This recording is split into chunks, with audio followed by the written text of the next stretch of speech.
I think we are alive. He switched up software, so maybe it's better. Are you guys all okay? Are you hearing me? Yes, he did. He switched up software. All right. Well, it wouldn't be an open without the intro, so we are going to go strong with the intro. So here we go. Hey, man, is that Double D? Yeah, man. Well, turn it up, man. Let's just go in and, like, kill all the orcs, right? They're the bad guys. Who gives a shit? We just hack and slash and we loot their dead bodies, right? Hack and slash, kill them all, you know, conquer the infidels. Boy, that campaign sounds like a barrel of fun, doesn't it? I am Pardieu. I am a holy man. I'm the King of France. Your Majesty. Somebody who's opening a refrigerator and leaning in, right, is the language of a woman. Somebody who's opening the refrigerator and being cut off halfway through that lean is the voice of like a mermaid or a siren, right? Stardust speaks to you. This is not the face of the hobby anymore. And I passed where people assumed that D&D players were all, you know, white dudes in a basement, which has been a faulty assumption for a lot of years and gets more and more false every day. And so it's, in my viewpoint, honestly, guys like me can't leave soon enough. We got to put a little hot sauce on the taco, you know what I mean? We want this dwarf to be the dwarfiest dwarf. Right. We want the elf to be the elfiest elf. And just the dashiest dash of Tabasco. Their voices need to carry across water. I'm a creative. It's a huge drain, right? Because fans can be awful. Rapido, right foots it over the bar. I know what you did. You're a damn predator. All right, just get the hell out of here. I got a goddamn thing. If you say white lives matter, they don't. White lives don't matter because white lives aren't a thing. I disagree. I disagree, Gary. Lutherville, Marina Del X, Otisburg. Otisburg? Who's this monster? She's got her own place. Otisburg? It's a little bitty place. Otisburg? Okay, I just wipe it off. That's all. It's a little town. Okay. We'll do it live. Okay. We'll do it live. Fuck it. Do it live. I'll write it and we'll do it live. Fucking thing sucks. In 5, 4, 3. Great sandwich. Thank you. I enjoyed having you here. You're a very good co-host.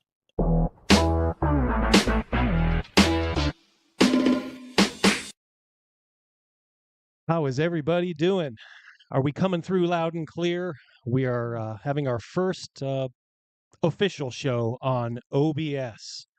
And I am not alone. As you can see by the little doodads that I set up on the on the side of the screen. We have, of course, Rogan. Say hello, Rogan. Hey guys, how you guys doing? We, as always, well, not as always. You were sorely missed last week, Crazymouse. How are you doing? Mouse is back in the house. Squeak, squeak. Yeah. If Crazymouse was not here, I would not have let DM James hang. Sitting in the green room. Sitting in the green room as I did, just to linger. It is one of the bad parts of having a conscience and being a tiny bit empathetic. That has bothered me for a week straight, and I am not lying. Now, James has been a gentleman about it and said, "Double D, do not think twice about it. We're good." Eating them alive. It is eating me alive that I let someone down, especially somebody who has done, nothing but shout out my channel and be good to me. So once more, with feeling, sorry, James. And now back. Who else you got? For his triumphant appearance, Gavin Moergan. Thank you for having me. Hello. We changed his avatar. Oh, you did. It is not Sandra Bullock anymore. It is your character from Starfleet. Starfield. Is it from Starfield? Dude, I can't stop laughing at that. It's hysterical. You know what's weird is Hey, Cal. I'm seeing some in there about Matt and also Panther are talking about Otisburg. I actually tried to convince Double D to switch that part to say Mouseland. Just an itty bitty place. Just an itty bitty place. We can even do this on screen in OBS. Yeah, OBS is a powerful tool. It's not as good for guests. But if you think about it, most of our streams are in-house. I'm talking to these guys in the same room. So, we decided to give it a shot. We weren't having any echoes or anything like that when we were doing the test recordings. Far, so good. So, yeah. So I don't see anybody complaining that my levels are too low and stuff like that. So, I think it is OBS, standard OBS, Panther. That's another good thing about OBS is there's something called low latency. I can see your comments and react to them. They're happening live as they're written. There's no delay. Yeah, none of that like StreamYard delay. So yeah, best chat ever, Tora. Thank you so much. Yes, and hello all of you divers. Now the TA says melon works best with guests. I don't know what melon means. Yeah, it's a plugin, I think, that kind of helps you bring in guests. There's also OBS Ninja, something like that too, that I can use. So, yeah, there's stuff you can use. It's just a little awkward, but if you do your homework, and if you guys know anything about me, I do my homework. So, I will get it locked down. These audio issues were grinding me down over the last several months. But, hey, let's put it behind us, shall we? Gavin Moergan. Wait. Yeah? Rogan's got something. Oh, Rogan, what's up? Mouse dropping. I didn't see no mouse dropping. Yeah, no. Oh, well, Tora says it's magical. Yeah, he's just a channel member now for 4 months. Thank you. Using his thing. Thank you so much, Tora. Very, very thankful for all of you channel members. Made a special there it is. Made a special video to all members. And Frugus is in the house. Yep.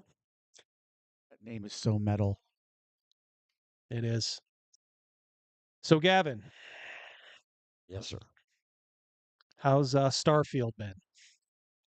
That is a great game. Yeah, I like it very like it? much, man. I love it. I played it all day today. Pull that mic even closer to you. I played the game all day today. He hasn't been to work since he's gotten it. Yeah, right. The sale on nails is on hold. It's probably good I'm not allowed to call in sick because I probably would have. All right, hold on one sec here. Laura says, "Can Gavin turn it up a little?" Go ahead, turn your gain up there, Gavin, just a hair. If you better. Yeah, a little bit more. Go ahead. We can risk it. All the way up. Hey, Gavin, is that only on the Am I going Xbox? the other way? Yes, only on the Xbox. It's the whole reason I bought an Xbox, actually. Oh, wow. Because I knew that was coming. Today's show is sponsored by Xbox, Tide Pods, Double Bubble Bubble Gum. Fantastic combination. Well, there we go. Yeah. Yeah, ask Eric if he can hear us over the sound of his dryer. Point blank, Gavin, what are your pronouns? Now, you may be wondering, what is Gavin, or what is he talking about? Who asked me his pronouns? Who asked what my pronouns are? One of the divers. A diver did. All right, so listen up here. Gavin, you can even crane your head around and you can watch this little rant that has been going viral because I want you, of all people, to see this. You may have to listen to it, actually, more there, Gavin. So I don't know if you can turn the monitor towards Gavin a little bit there, Crazymouse. I want him to see this. All right, here we go. I just want to say something to you, Bethesda. Just want to say a little something. There is nothing I love more. Taking my headphones off. Fuck that. Bethesda, there is nothing I love more than to sit down, comfy chair, turn on my PC, fire up a brand new RPG, lose myself, think, oh my God, just think of this world, just think of all the planets I can visit, all the immersive things that I can get involved with, all the fights, all the relationships, all the people I meet, all the places I go. I'm so excited to go there. And you know, I love nothing more than, with all of that laid out in front of me, I love nothing more than to be dragged out at every fucking conceivable opportunity so you can fucking current day us. Holy moly. Sorry, did you want to get immersed in our world? Yeah, well, guess what? Fucking pronouns! Fucking gender ambiguity! Fucking current day Californian shit! Because that's all we fucking know! Because we're boring! We're so fucking boring! Holy moly. We can't see past our own fucking reflection! That's the level of our narcissism here at Bethesda Western Game Company! Fuck your immersion. Fuck you having a good time. Fuck you falling into a world and just getting lost. No, no, no. Current fucking day. Fuck off. You're boring. You're fucking dull. You have nothing to say. You are a one-hived mind twat waffle. What waffle? I never. That's all you fucking are. And you wonder why people are getting so fucking sick and tired.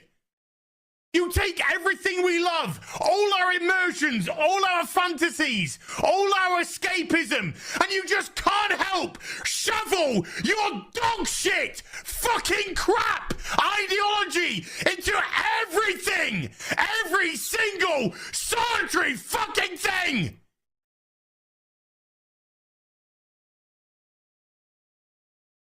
We're going to have him on the show next week. He's my spirit animal. We do have a mouse dropping. There was a mouse dropping in there. I see that. T.A. Hawkins throwing the X card for $2. Thank you so much, T.A. Hold on one second. Let me get us back in.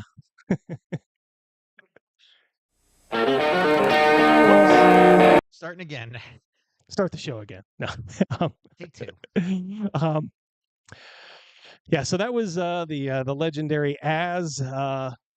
He is I would say he's sort of kind of on our side on the on the culture war stuff. He had enough, I guess, when he saw the pronouns at the start. So what did you think at the start of what? Of the game? At the game, I guess. Yeah. I guess you have the option of giving your pronouns. Yeah, you give your pronouns when you make your character. Oh, okay. I never noticed them since. So he says sort of on our side. He's 1,000,000% on our side. Look, I've been up and down with Az. I don't like what he did to Ethan. Vance Skyver kind of shut him out when Ethan kind of made what Ethan thought was kind of like a harmless joke, and that's kind of irreparably caused a rift between Ethan and all of the Friday Night Tight guys. But and I find him funny occasionally, not all the time for sure. But I kind of feel for him here because he was just. I don't think he was doing that just for clicks, because he does like rants like that all the time. But he that blew up, like that went viral, like it was like millions of views, like spread around everywhere. And of course most of it was like man babies is a tired of pronouns and stuff like that. Well, I would think the most important thing I got out of that was twat waffle. He is British. I grew up around a horse race track, and I heard a lot of swear words in my day, or a lot of odd combinations. I never heard twat waffle, and I like it. British and Australians have good swear words. Hey, mate. Yeah, they are very good at that. Yeah, I don't have anything like personal against the Friday Night Tights guys. I kind of those big panel shows when people are just always talking over each other.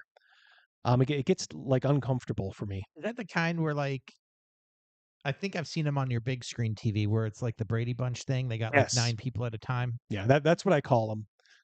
It's the Brady Bunch shows. But hey, look, they are hugely successful, and I do look overall. I got Az's back, but I will say this: when you rant and you like lose your cool, that can happen. So that's why people probably wonder why I don't like scream and yell. It's like even I agree 100% with his message. Why the fuck do you need your fucking pronouns for like a video game? But I wouldn't scream like that. I mean, I don't know. He got famous for it, or who knows, infamous. I don't know. Yeah.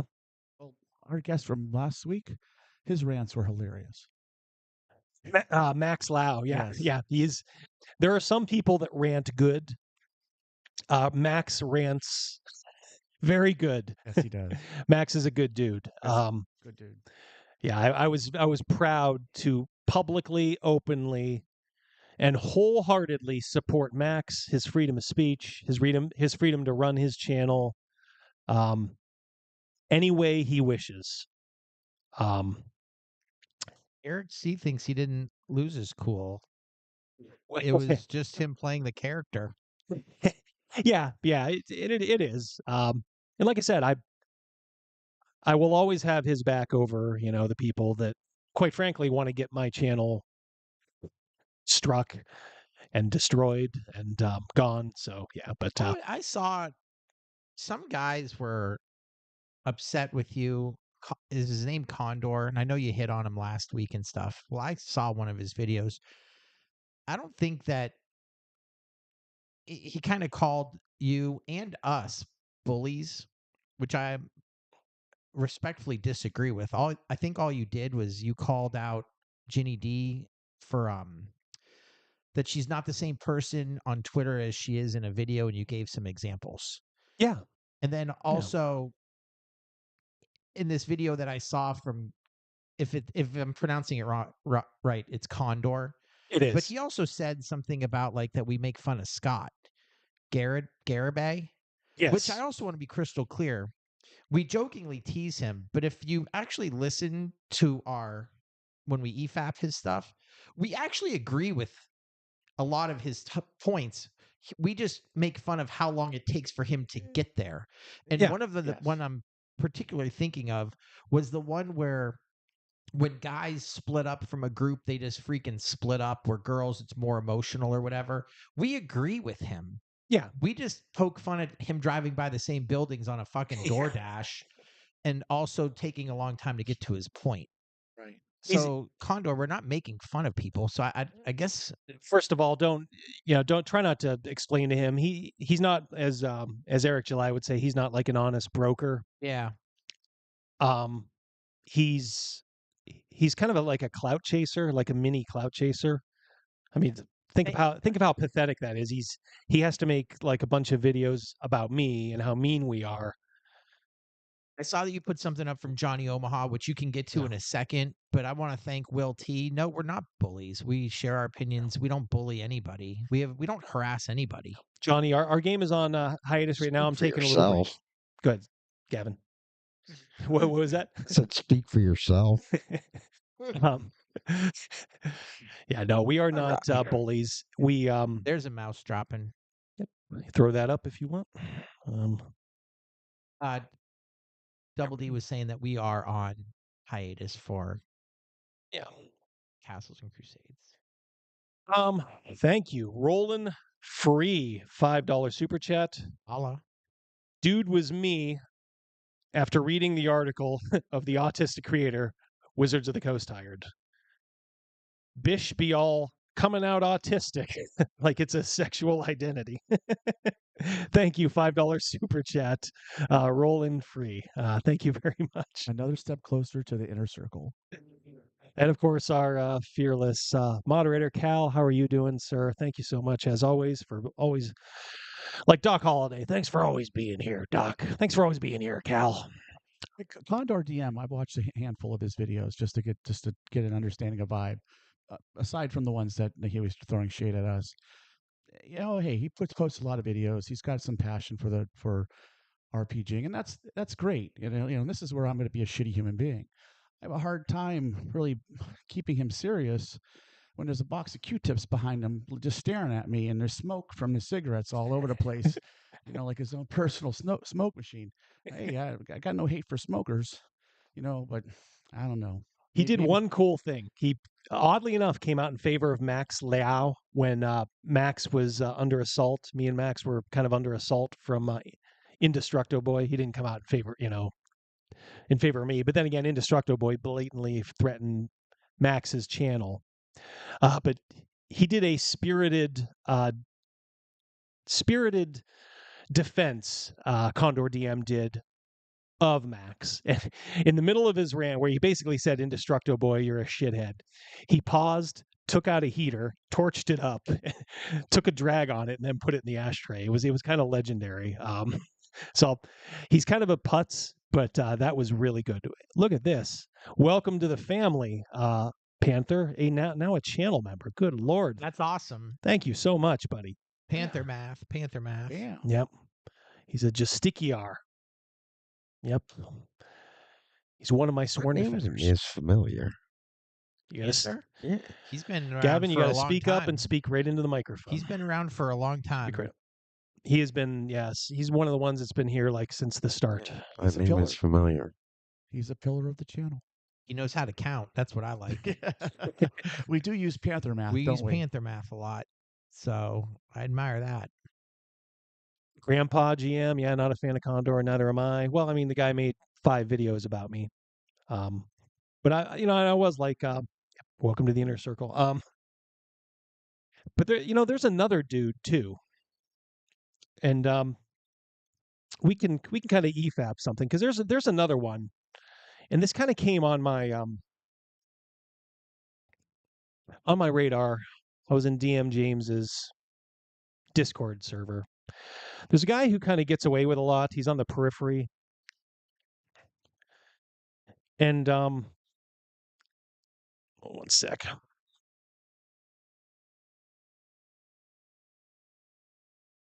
His name is Shauner.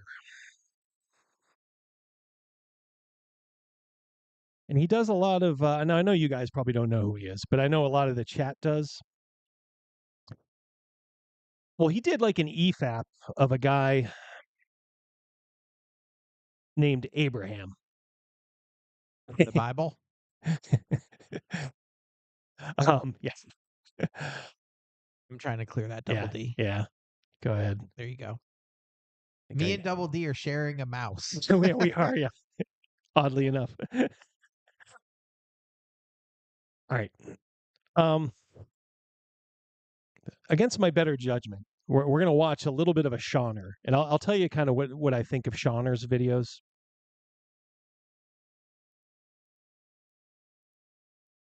Alrighty.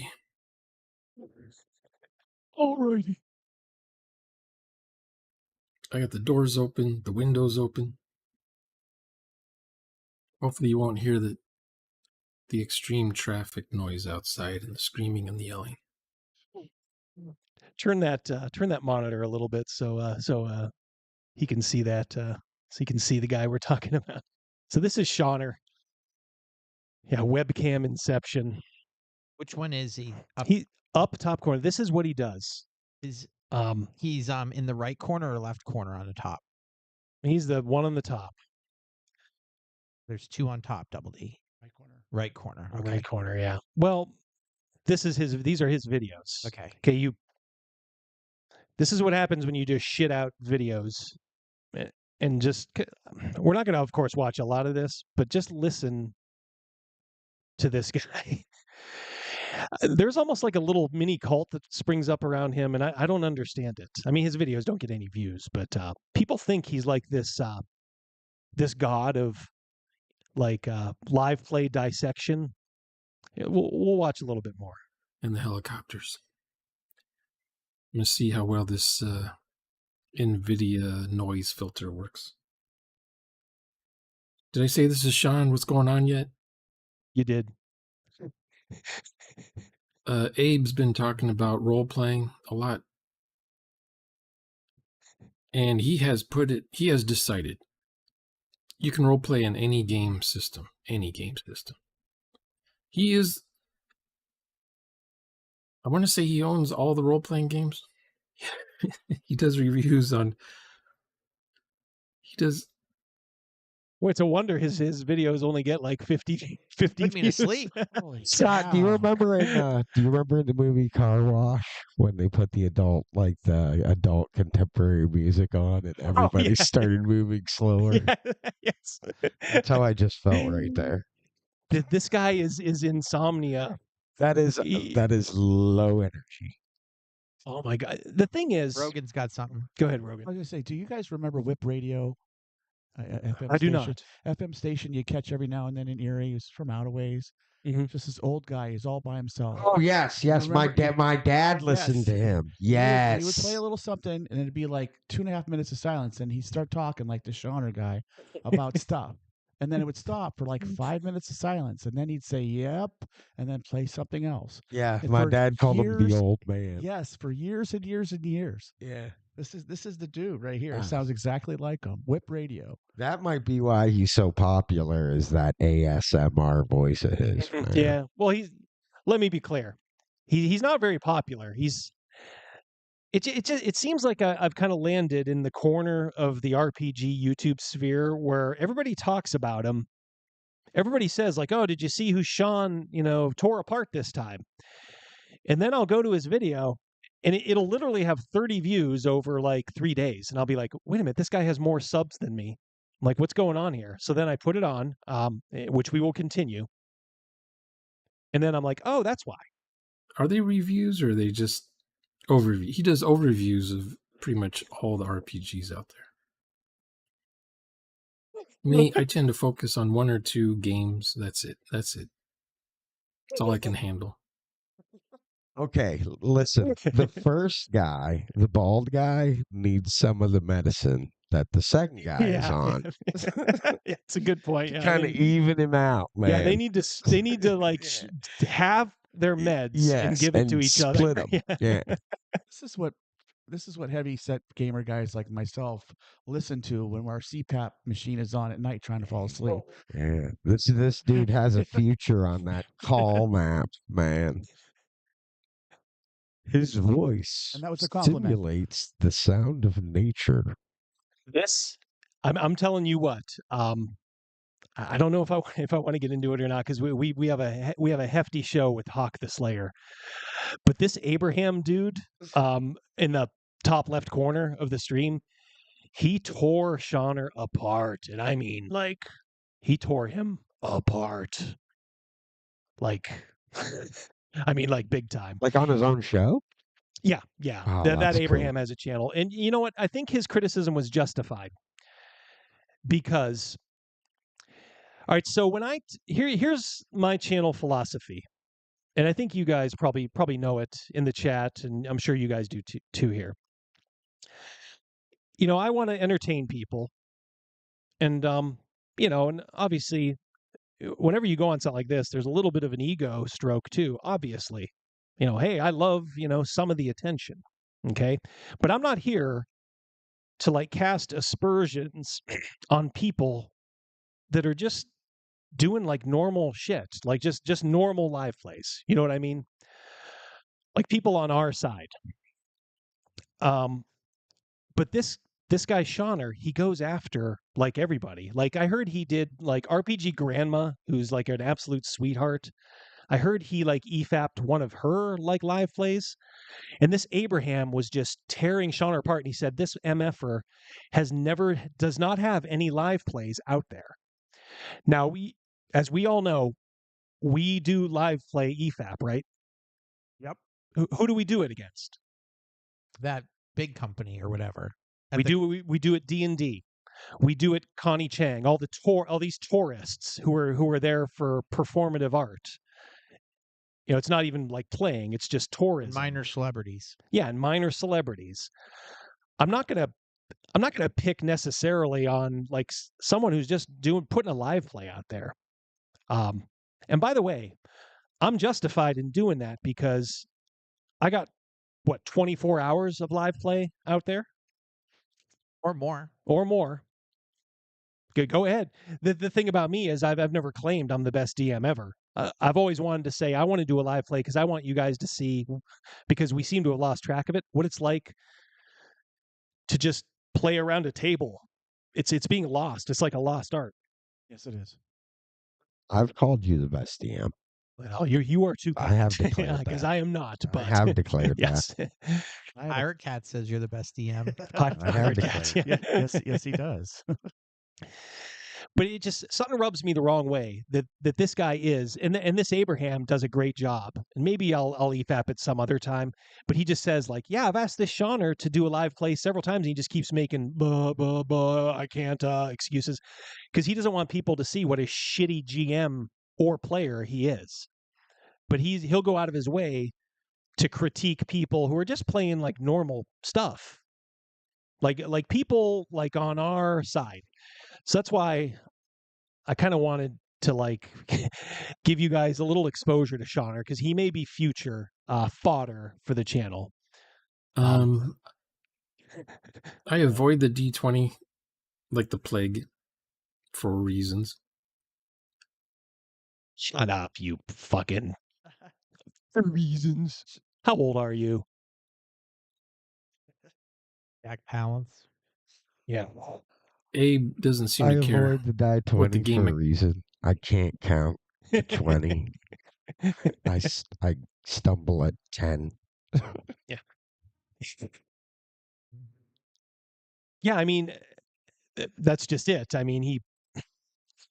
Well, dude, obviously, you listen to his voice. Obviously, it takes him 4 or 5 minutes to count to 20. 1, 2, 3. It'd take an hour for him to sing Happy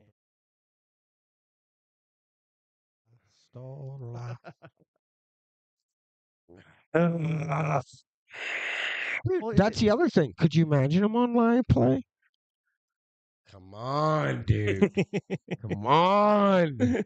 Disco Barbarian says, I can't tell if Double D is pausing or the other guy is stroking out.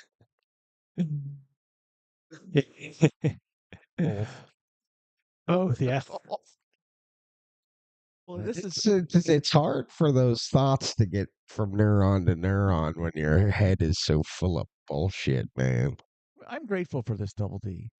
You know, I enjoy our games. I enjoy playing games, like playing with each other, going to Gen Con, all that kind of stuff. You bringing these people to light, that stuff I've never seen, and it really gives an extra slice or an extra vision into some of the other perspectives of the role playing game, that the hobby, and people are involved. And some of it's good to see, some of it's not so good to see. Anther, you're not stroking out. You're good. Thank you very much, Rogan. Oh my God! No! No! Hopefully, you won't hear that. Okay. There is one bit of shilling I want to do. I'm going to need control here for a second, Mouse. Yeah, go ahead.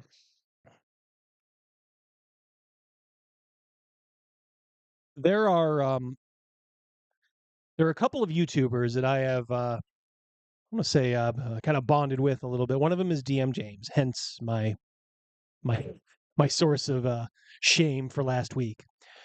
The other one is James from Neckbeardia, who has reached out, been a really good dude, and included me in a bunch of stuff, including a secret project that is being worked on right now, which you guys are going to love. In the meantime, he has a Kickstarter here. Paper Legends Chronica. Oh, look at that. Almost to the goal. Well, with 54 days to go. Yeah, 54 days. Yeah, we should get there. I did back this, guys, for full disclosure. Kind of like some little paper heroes for you, and they come in this book. So if you don't want to print them out, you can get the PDF. If you're looking just for some cheap minis to throw down on the table, give it a shot. These kind of look cool. Like I said, I took a flyer on it. There's a good one. Yeah. They will do the job. You can use them 2D, 3D. See that dragon in the back? Yeah. At Sam's Club, which is an East Coast thing. So out west it's called Costco. They have an inflatable dragon. It's probably like 20 feet tall. That will be on Double D's front lawn at some.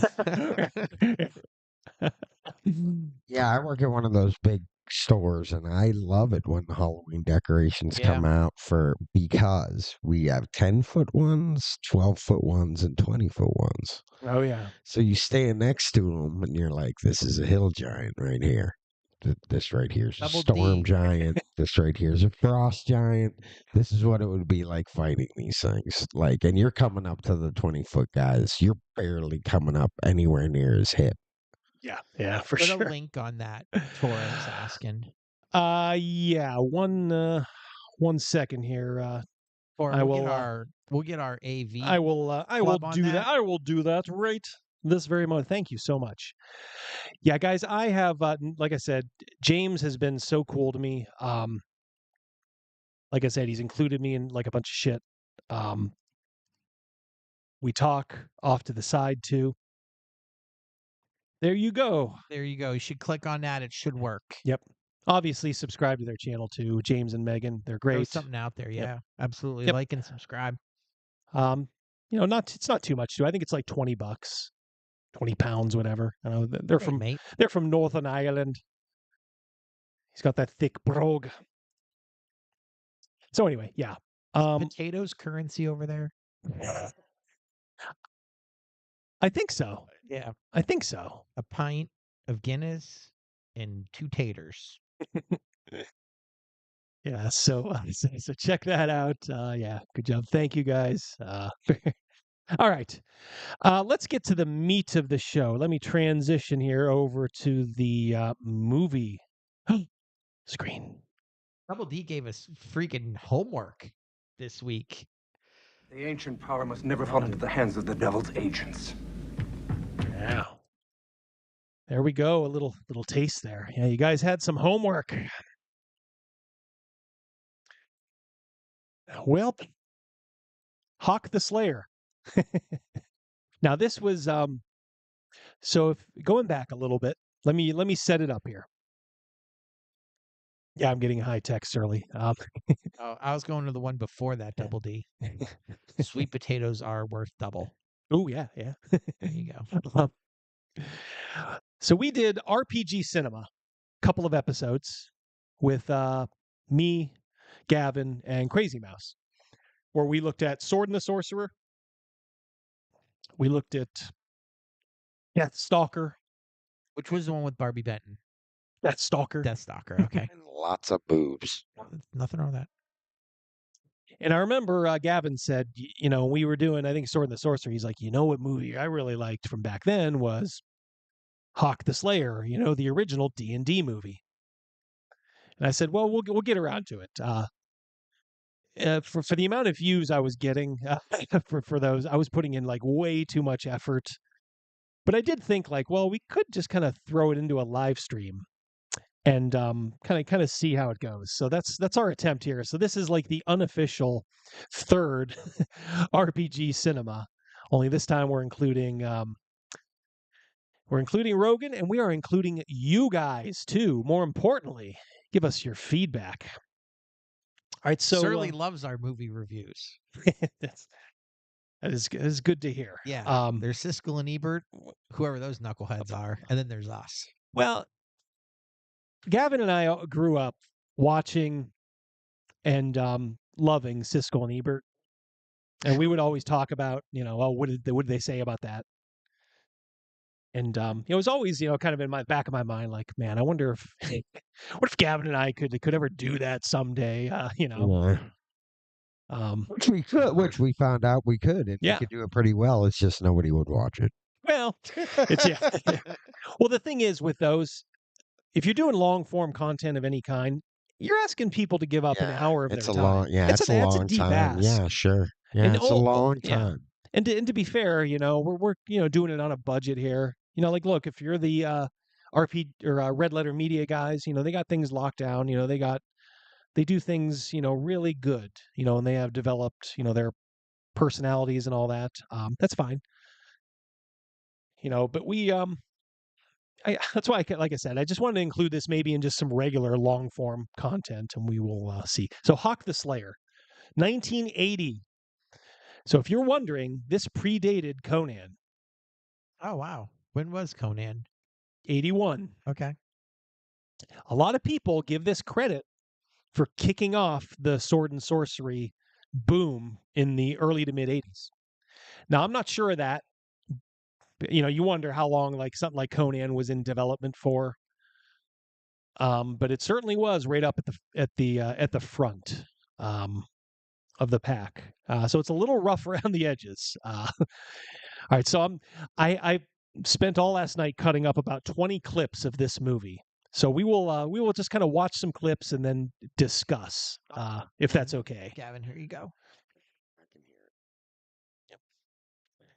All right, so first of all, this is kind of how the movie starts. It kind of starts with Jack Palance coming in, and well, let's just watch, and then we will talk. The ancient power must never fall into the hands of the devil's agents. Father! Father! And let the secret die. Now! Father!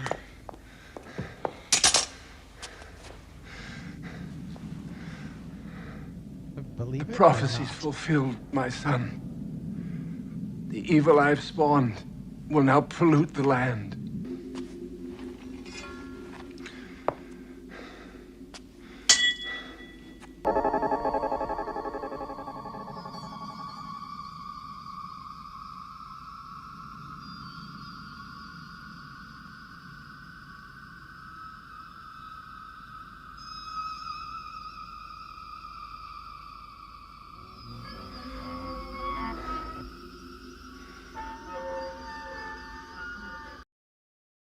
Thus, the Mind Sword is born. All right, so what was going on there? Jack Palance came in, and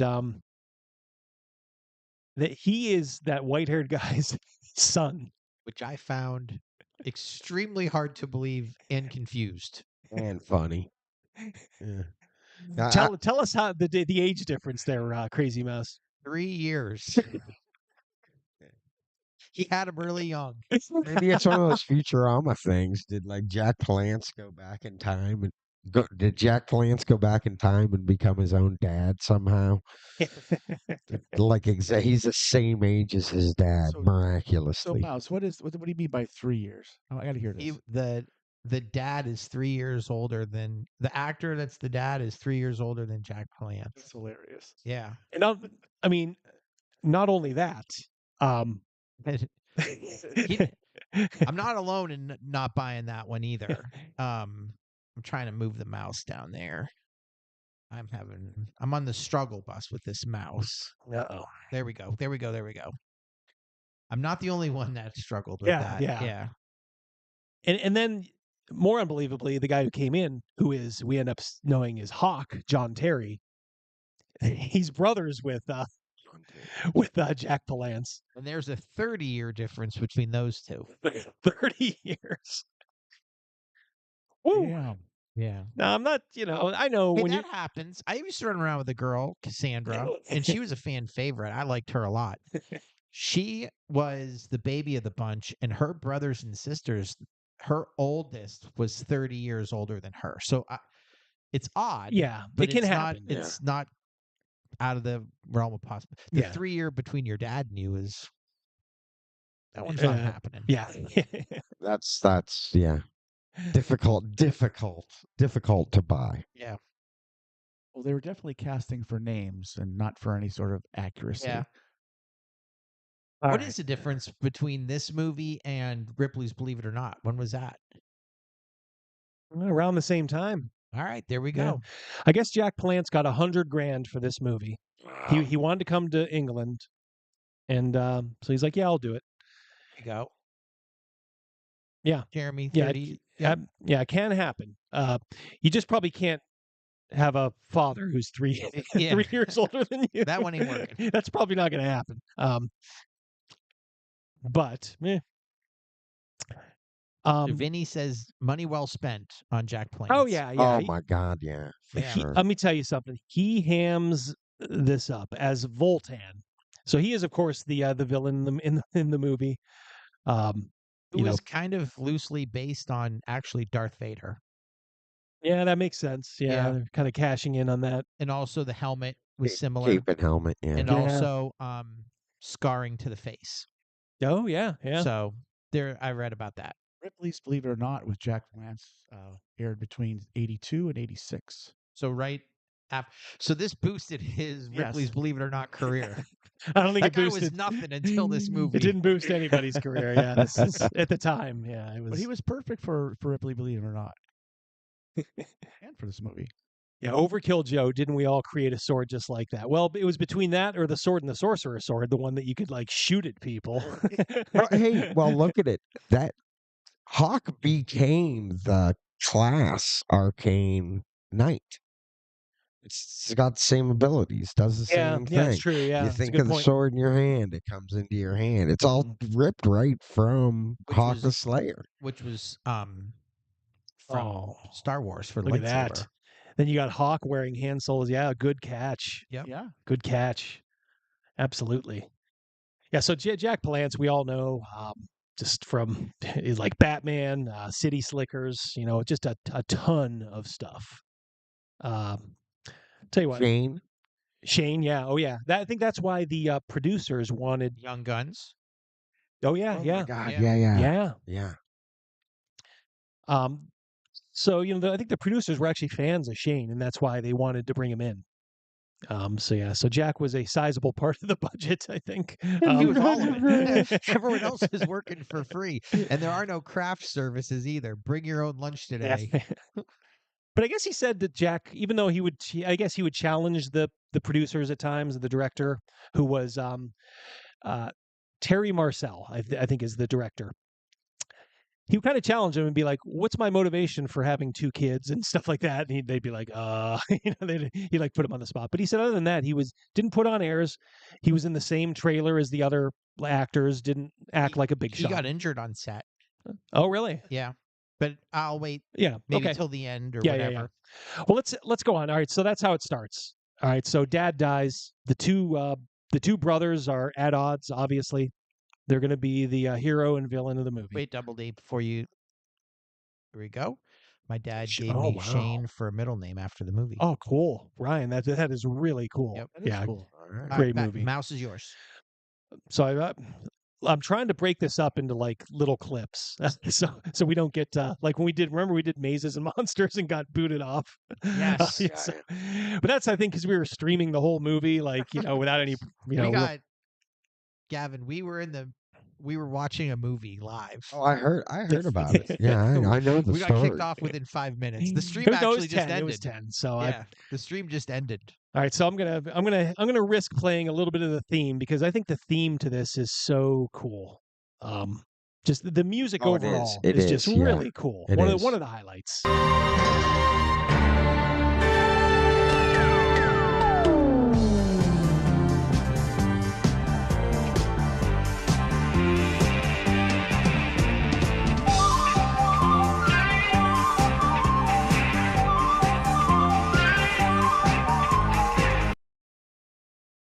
Manimal Wednesdays at 7 a.m. at 7 p.m. Just that kind of techno. They weren't afraid to use some for sure. some That 80s synthesizer, techno, yeah. late 70s, early 80s techno. I was love it. expecting some Yeah, guys for instead of sure. on Yeah, horses for to be on sure. roller skates, like a disco theme. Yeah, Boogie I dig Fever. that, man. Yeah.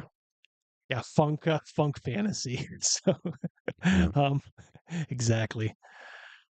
All right, so let's go right into a little bit of Voltan, shall we? Come, Master Ranulph. It is time for you to eat. Where am I? You are under the protection of Cadambury with the Sisterhood of the Holy Word.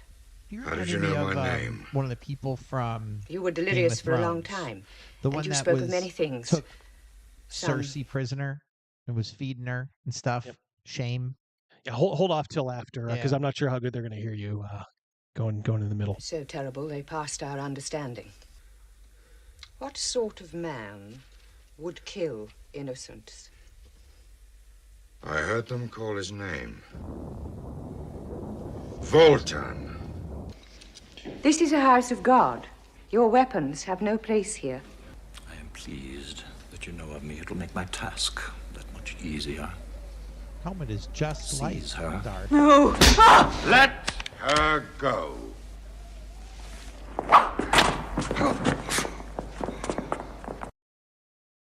All right. Recognize that voice, DD? The voice of Ranulph. Yeah. Yeah, Roy Kinnear. That's a guy. That's not Roy Kinnear. Roy Kinnear is later on. I know. Oh, is it? That's Ranulph. He is. You should know this name. His name is William Moergan. Oh. And he was in a ton of stuff. He was Father for sure. Father Meehan in Needful Things. Got yeah. Right. Right. But he's in a ton of stuff. He's in tons of stuff. Now, Yeah, were right. you were saying something in the middle there, Mouse? Just that helmet looked exactly Yeah. like Darth Vader. Like Yeah. exactly like it. Yeah, for sure. It's funny they brought that Ranulph into the monastery because he'd been injured. he comes down and he immediately gets a dagger thrown at him by Voltan. Sir Bullseye. Yeah, so that's kind of the impetus for the story there. I guess Voltan needs money, so he's going to ransom the abbess for $2,000. It's very easy. 2 banks. Yeah, 2 G's. Too large. Get that laying around. The abbess is Annette Crosby, and she is still alive. Oh, really? And she was the voice of Galadriel in the Bakshi Lord of the Rings. Oh, how about that? That's cool. Well, Yeah. that's nice, man. Yeah, so we meet Ranulph there, who's going to be in the movie throughout. We see the villain setting up his plan. I'm gonna use the mouse for a second. Double D. Yep. I cannot get to the comments, but it said Obi-Wan show. Oh, there we go. Nope, can't get to it. Sorry, this mouse is this mouse is not good. It talked about the Darth Vader mask was copied in the Obi-Wan show. There it is. Mhm. Yep. So everything came full circle. Oh yeah, for sure. Well, to give you an idea of what Jack Palance is doing throughout this, here's a little a little taste. Mouse is having trouble with the mouse. You promised me all in return for my sword arm! Enter, Dark One. The pain, it gets worse. Each time it gets worse. Your face does not heal. A strange malady affects the flesh. It is beyond all skill to render a permanent cure. Steel yourself. There you go. That is Emperor and Darth Vader written all over it. It does. Yeah, he has this relationship where he has to go back and get his pain like reduced every so often. You should wear a thing like Bane. Yep, just like Bane. Yeah. It could be very painful for you. But God, the hamminess. You thought he was hammy in Batman.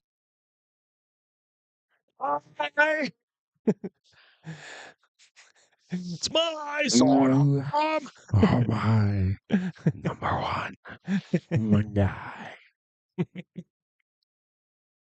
All right.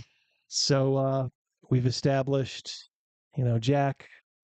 He needs this constant attention, and he gets this little laser treatment from his master. Botox. Oxycontin blast. 2 G's. That's what it's 2G per thing. Maybe that's what it's for. All right. So then we get reintroduced. God, I think it's like 10 minutes in at least before we see our hero again. Here comes Hawk, and he's kind of a man of wood, John Terry. So we'll talk about him and some of the stuff he's been in, but have a taste, if you will, a little amuse-bouche of John Terry as Hawk the Slayer. She's gonna burn! She's gonna burn! Hey! Burn! Hey! Burn! Why do you treat the woman this way? If it's any of your business, she's a witch! Does he speak the truth, woman? I sought only to cure the animal of its ills. She lies. Go in peace with your friend. Or else? You go in peace. Now.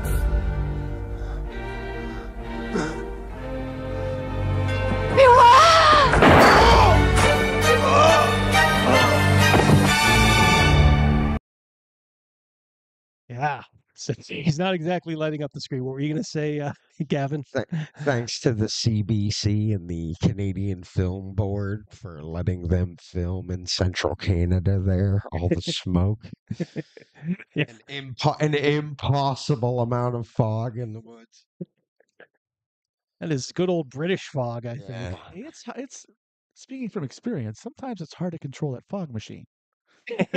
Yeah. Speaking from experience. Rogan and Mrs. Double D were all over that during the diver video. Yeah, holy diver. Double D was getting so mad, and Mrs. Double D was like, "It's not filled up again yet. You gotta wait." What can I say? What can I say? Hey, man, perfection. You need pain for perfection. Yeah, so our hero's he's very laconic, I guess. He's not good in this. But all right, so John Terry, he's in a couple things. He was in Wild Geese 2. You said he was in something as well. He's in Full Metal Jacket. He's the officer of the journal of the journalists. Yes, yes. Yeah. Also, as I don't know if you know this, but he was Felix Leiter in The Living Daylights. Oh my God! Yes. Yeah. Okay. Oh yeah. Okay. And for those of you that like Lost, I think he was on Lost. Christian Shepherd. I never watched. I watched it, and I don't remember him in it. I don't remember never him watched in it. an episode of Lost. Yeah, I watched it. I don't remember him though. Hey, Patty, how you doing, buddy? Good to see you. I could be wrong, but it seems to me that he came out of like soap operas or something. Like he was on one of them soap operas. This guy, the John Hawk? Terry, the main hockey slayer guy. The Slayer. Yeah, he may indeed have. A lot of these guys I noticed, going down here, a lot of these guys are British. Oh, for sure. I think this is filmed in Britain, and obviously, they lured Jack Palance over there for a trip to Britain. So, now I told you they asked Jack Palance over because they liked Shane. So that's just a little hint. So I want you guys to watch this. And again, if you guys could comment after the clip so people can hear us loud and clear. But watch this and you'll kind of see. Or else what, my fine friend?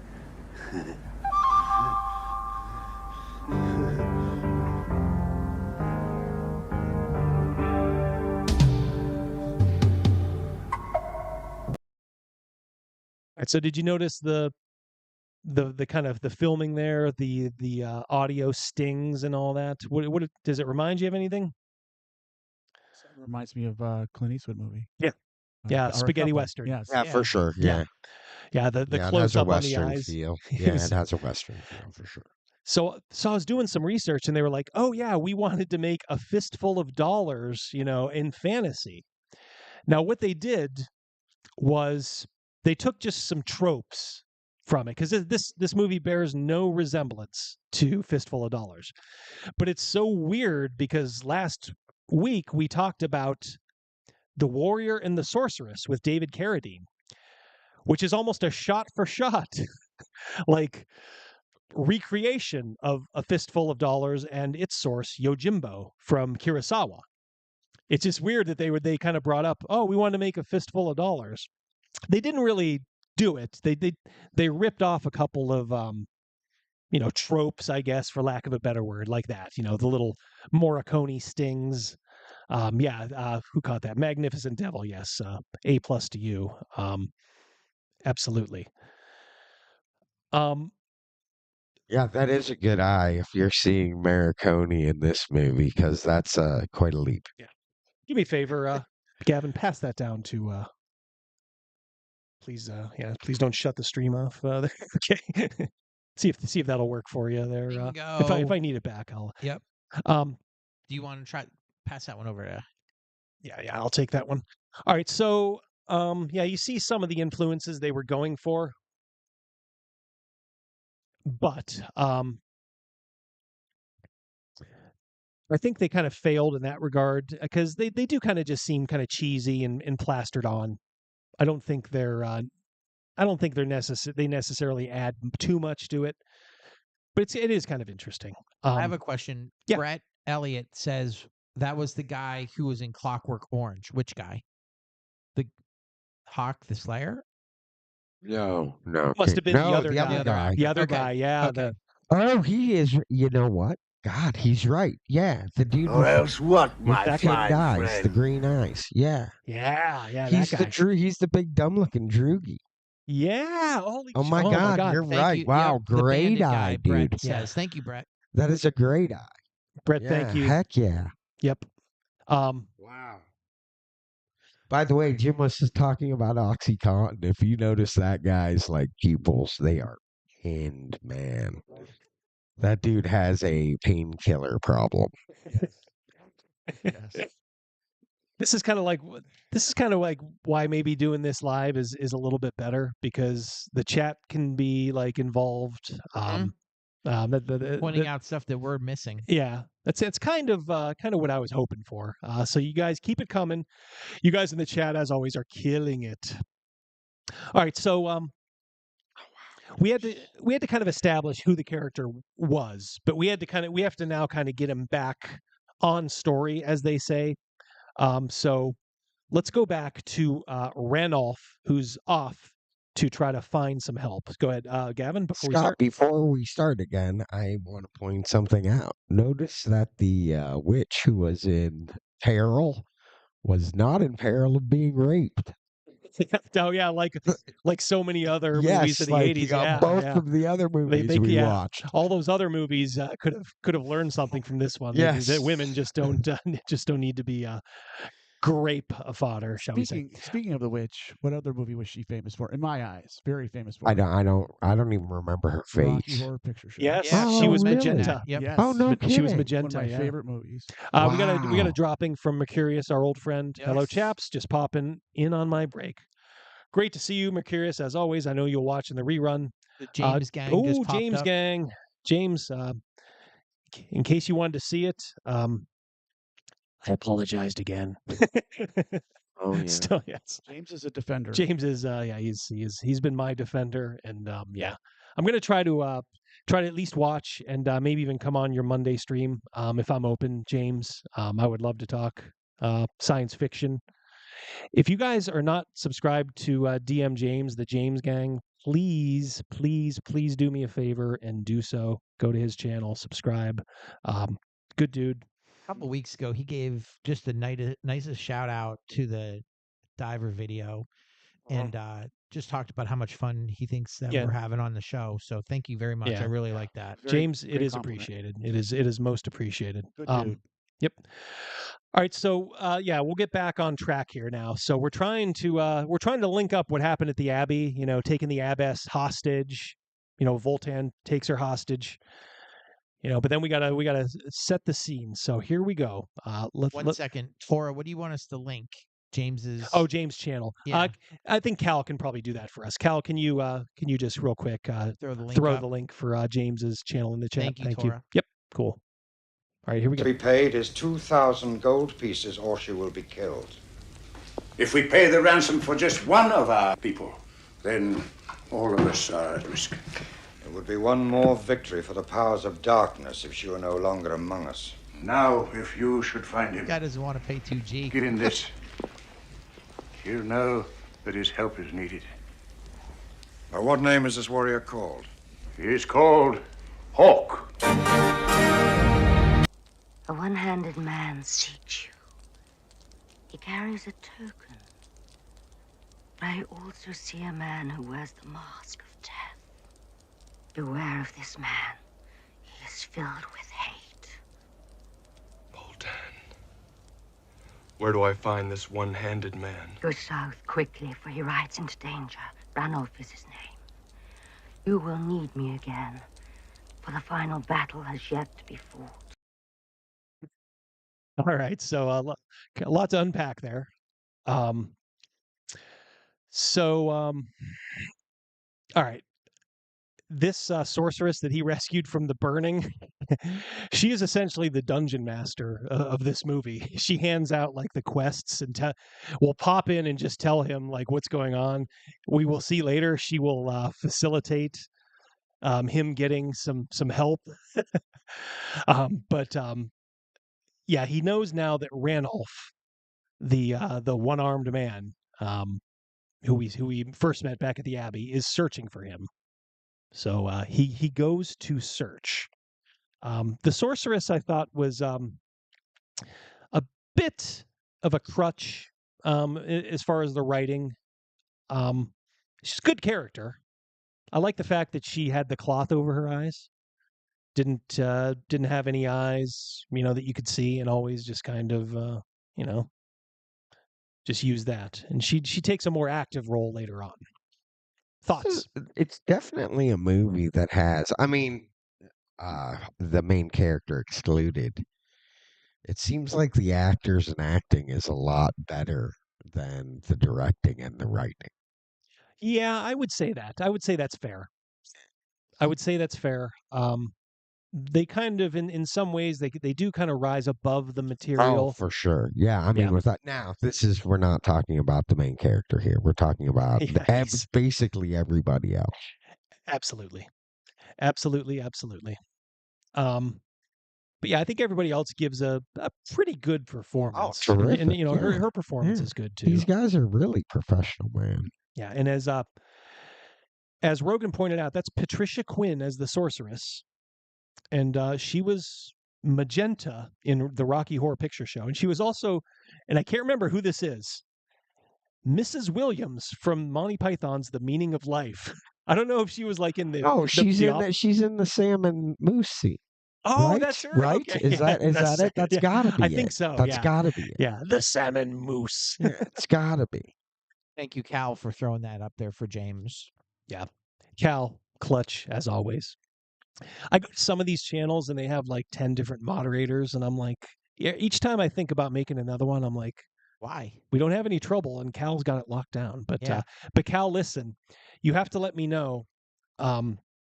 Just send me a message on James's server if you can't make it or something, like, and you want me to make someone else, just let me know and let me know who you want, and I'll do it. So I give you strict authority there. You as Clint Eastwood in The Town of Lago, you got a free hand here.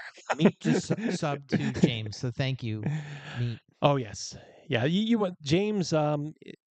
It's kind of like just hanging out on the I call it like the front porch, on those Cracker Barrel rocking chairs. Yes, yeah. On the yeah. He kind of runs a nice comfortable stream. So I like that. All right, now, Gavin, you mentioned something and about someone, but you had it wrong. But we are about to see him here. Right, so, right. All right, so let's watch again. Remember, guys, if you can keep your comments till it's over, that way we won't interfere with the sound. So here we go. These are all like 1-minute clips at the most. So They say that a one-armed man is searching far and wide. Searching for what? No, not. Swear it. You will tell us immediately that he comes here. all right, so that is Roy Kinnear. Right. And it blows me away that they had somebody who at that point had already played in Willy Wonka and the Chocolate Factory. He'd already been Planchet in Three Musketeers and the Four Musketeers. You could argue he was the second biggest star in this movie. Oh man, yeah, yeah. Kind of like John Ratzenberger. Like, yeah, yeah. But he's literally just this innkeeper. Right. He's stopped in for an afternoon, shot a scene, and left. You wonder if it was like just a favor. Like Right. I have a day free. Right. The weird thing is it's almost like some super influential producer. His son wanted to make this movie, so he just pulled in all this talent for his worthless ass son to use to make a movie.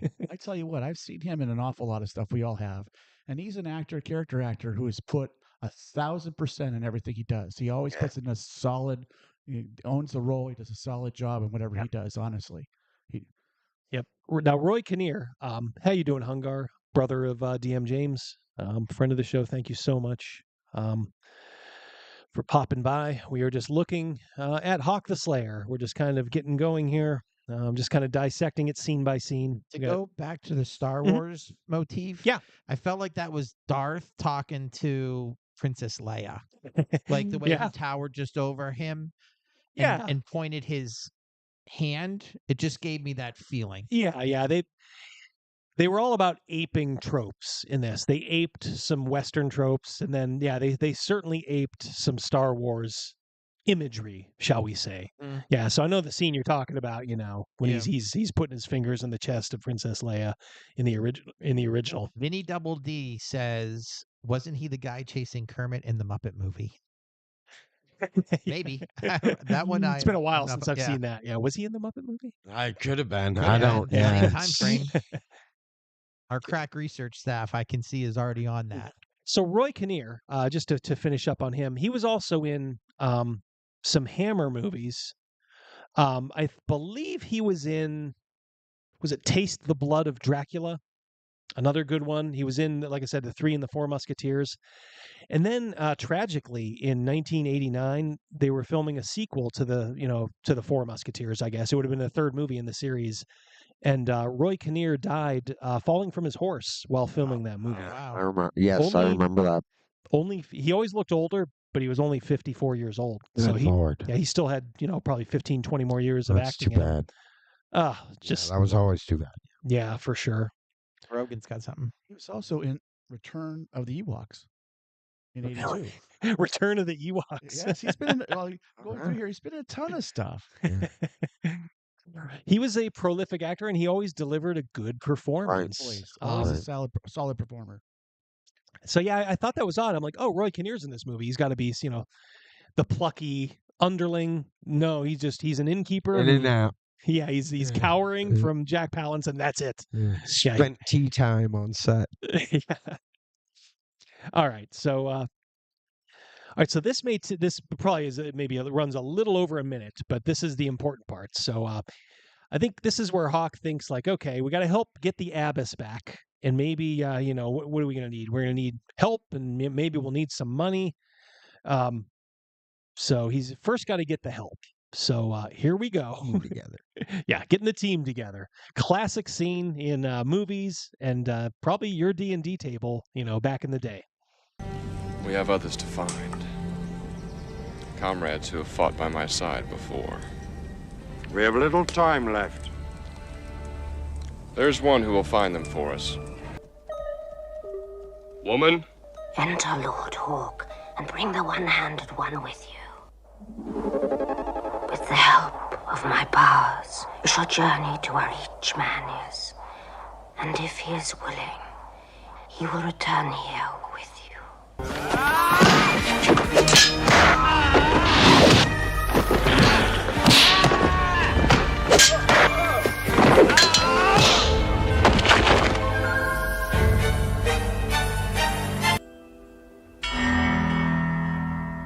Crow. 3, 2, 1, shoot!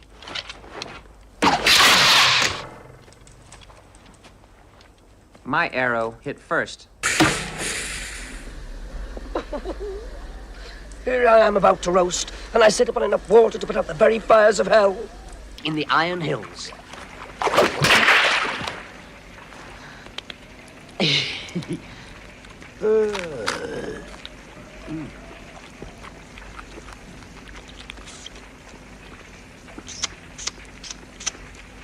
Your diet has improved little since we last met. Okay, what were you going to say, Gavin? The Iron Hills are in Greyhawk. I think so. Yeah, Yeah, you yeah. wonder if they took that right from it. They also said that it was the Iron Hills in Lord of the Rings. That's where the dwarf is from. Yeah, is that what? Boy, it's probably been a good 15 years since I gave Lord of the Rings a good read. That could very well be. Someone Meat just said yes. Yeah. Okay. Boy, did they I guess that was just probably a trope, like back then. Just wherever the dwarves are from, they're just the Iron Hills. Well, the thing is, if you are in England, I mean, that's where they're all stealing them from. The Iron Hills are probably actually there. Right, so you're led to believe he gets three helpers, three friends. You're led to believe that he's journeyed with these guys before. First one up was Gort, the giant, Bernard Bresslaw, who also played Rel the Cyclops in Krull. Yes. You know that had to show up somewhere. Yeah. There had to be some crossover somewhere. Oh, yeah, yeah. He was in a ton of British stuff. Yeah, there had to be a crossover between Krull and this movie somewhere. They call him a giant. It is kind of weird how they handled these things back then. They just got a very tall built guy. If this guy didn't get it, if Star Wars was not going on at this time, I 100% can guarantee you David Prowse would have gotten this role, because he got every role for like a strong man in a British movie. He was in Hammer movies. He was in all this stuff. And then Star Wars came. Clockwork Orange. Well, yeah, I was going to say that. Just going to say that. Yeah. Yeah. Any British movie where they needed him, he would have probably done it. But no, they got Bernard Bresslaw, who was Gordon. I don't know. I kind of like the fact that, they just kind of went with like, well, he's kind of more like a Goliath giant than yeah, yeah. Next up is Tro. Oh yeah, Prowse was a Minotaur. Yes, yeah, Prowse is very prolific. He had a very good career. Just kind of being a strongman. He was in Vampire Circus. Very, very good Hammer movie. One of their best vampire movies ever. When they kind of had the straps loosened and they could kind of do what they wanted. That was a very good Vampire movie. Circus is a good one. It's a fantastic movie. Yeah, a little more racy than normal. I don't recognize a lot of them by name like you do, but yeah, I recognize that one. That is a good one. Yeah. So check that out if you can. It's a really good one. Crow is the elf, played by Ray Charlson. Oh, come on, man. The dude's the coolest. You can't even see him draw his arrow. That is D&D. That is cool. Yeah. Wait till you see him, and the way they give him, he is like the real hero of the movie. Oh yeah, like when you see him in action, and I have it queued up. It's like that Lord of the Rings show on Amazon or whatever the hell it is. How did the elves not run the entire planet? They could defeat 60 humans for every single elf. Yeah. They're impossible. Yep, exactly. Yeah. And by the way, let me just throw this in there. F the elves. I hate elves, man. Ray Charlson he's in a lot of bit roles. Like he was in The Last Days of Patton as somebody. Do you remember that movie? Yeah. It was like a TV movie. Yeah. Oh no, I remember that. Yeah. Actually, it was just on last week. One of the deep stations on Sling. Yes, it was. Yes, we must have been watching it at the same time. Somehow they got George C. Scott to reprise his role as Patton. For sure. Well, if you remember at that time, George C. Scott wasn't doing a lot, man. Right. Ebenezer Scrooge. Yeah. Yeah, he was Ebenezer Scrooge. Absolutely. He was a great actor. But one of the best American actors ever. For sure. One of the best Americans ever. I did a. C says there's too much elf hate on this channel. That is impossible. I don't hate you the elves, can't have Mark C. enough. I agree with Mark C. Jacob Jones says, I hear the elves use pronouns. You can't hate the elves enough. Yeah, so I have no idea who he was, but like he was also in Empire of the Sun. I just get the feeling he was very much like, I don't even know if he had speaking. Maybe he just had like he was at the lowest level where you get paid for like a speaking role. Like maybe he had a line or two and then that was it. So he was kind of that kind of actor. But look, there's nothing wrong with that. You can make a living doing that. And it seems like he did. It's pretty prolific. Very prolific, yeah. Now last is Balden. So we have Gort the giant, Crow the elf, and Balden the dwarf, played by Peter O'Farrell, who is only 5'2". So you can tell their casting here. They went legit. Like, all right, let's get a giant guy, with Bernard Bresslaw as Gort. Let's get the smallest dude we can, who's not quite frankly, a midget, with Peter O'Farrell, who was also Pox in Legend. And yes, of course, yes. And he also had a bit role in Harry Potter and the Chamber of Secrets. No, you're right the first time. Yeah, he's not a fan. Hold on a second, Double D. Yeah, go ahead. Patty Parlor's checking out. Oh, we have a great stream. If you guys didn't see, he's doing an art commission giveaway when he gets to 75 Rumble followers. Oh, good luck, man. Patty, if you guys can after the stream check out Patty's Rumble channel and give him a follow over there. I'm sure he will appreciate that as that would well. be awesome. Yep. Thank you, Patty. We'll catch you on the flip side. Yep. So he's got the team together. Did you like the spinning when she sent? What she did is she sent Hawk, like through her magic out to find. Oh yeah, sent him exactly where he needed to go, but it was those spinning like hula hoops with. Shout out the Superman 2. Yes, yeah, exactly. Yeah, exactly. Must have been a thing. Didn't they use those to send There's Zod two. and his companions to the negative zone? Yeah, that's what he just said. Yeah. Right. Yep. Superman. I guess it was Superman 2, or was it Superman 1? No, both. It was both. Yeah, it's the beginning of Superman 1. They just send them off. And then Superman 2, of course. They bring him back. Yeah. By the way, I love Superman 2 and General Zod in any form rules.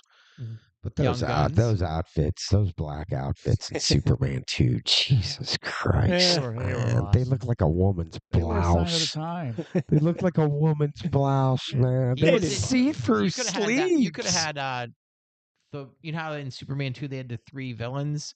That one could have played a giant. Non. Oh, yeah, that's Robert. You know who looks like Non? Who? Condor DM.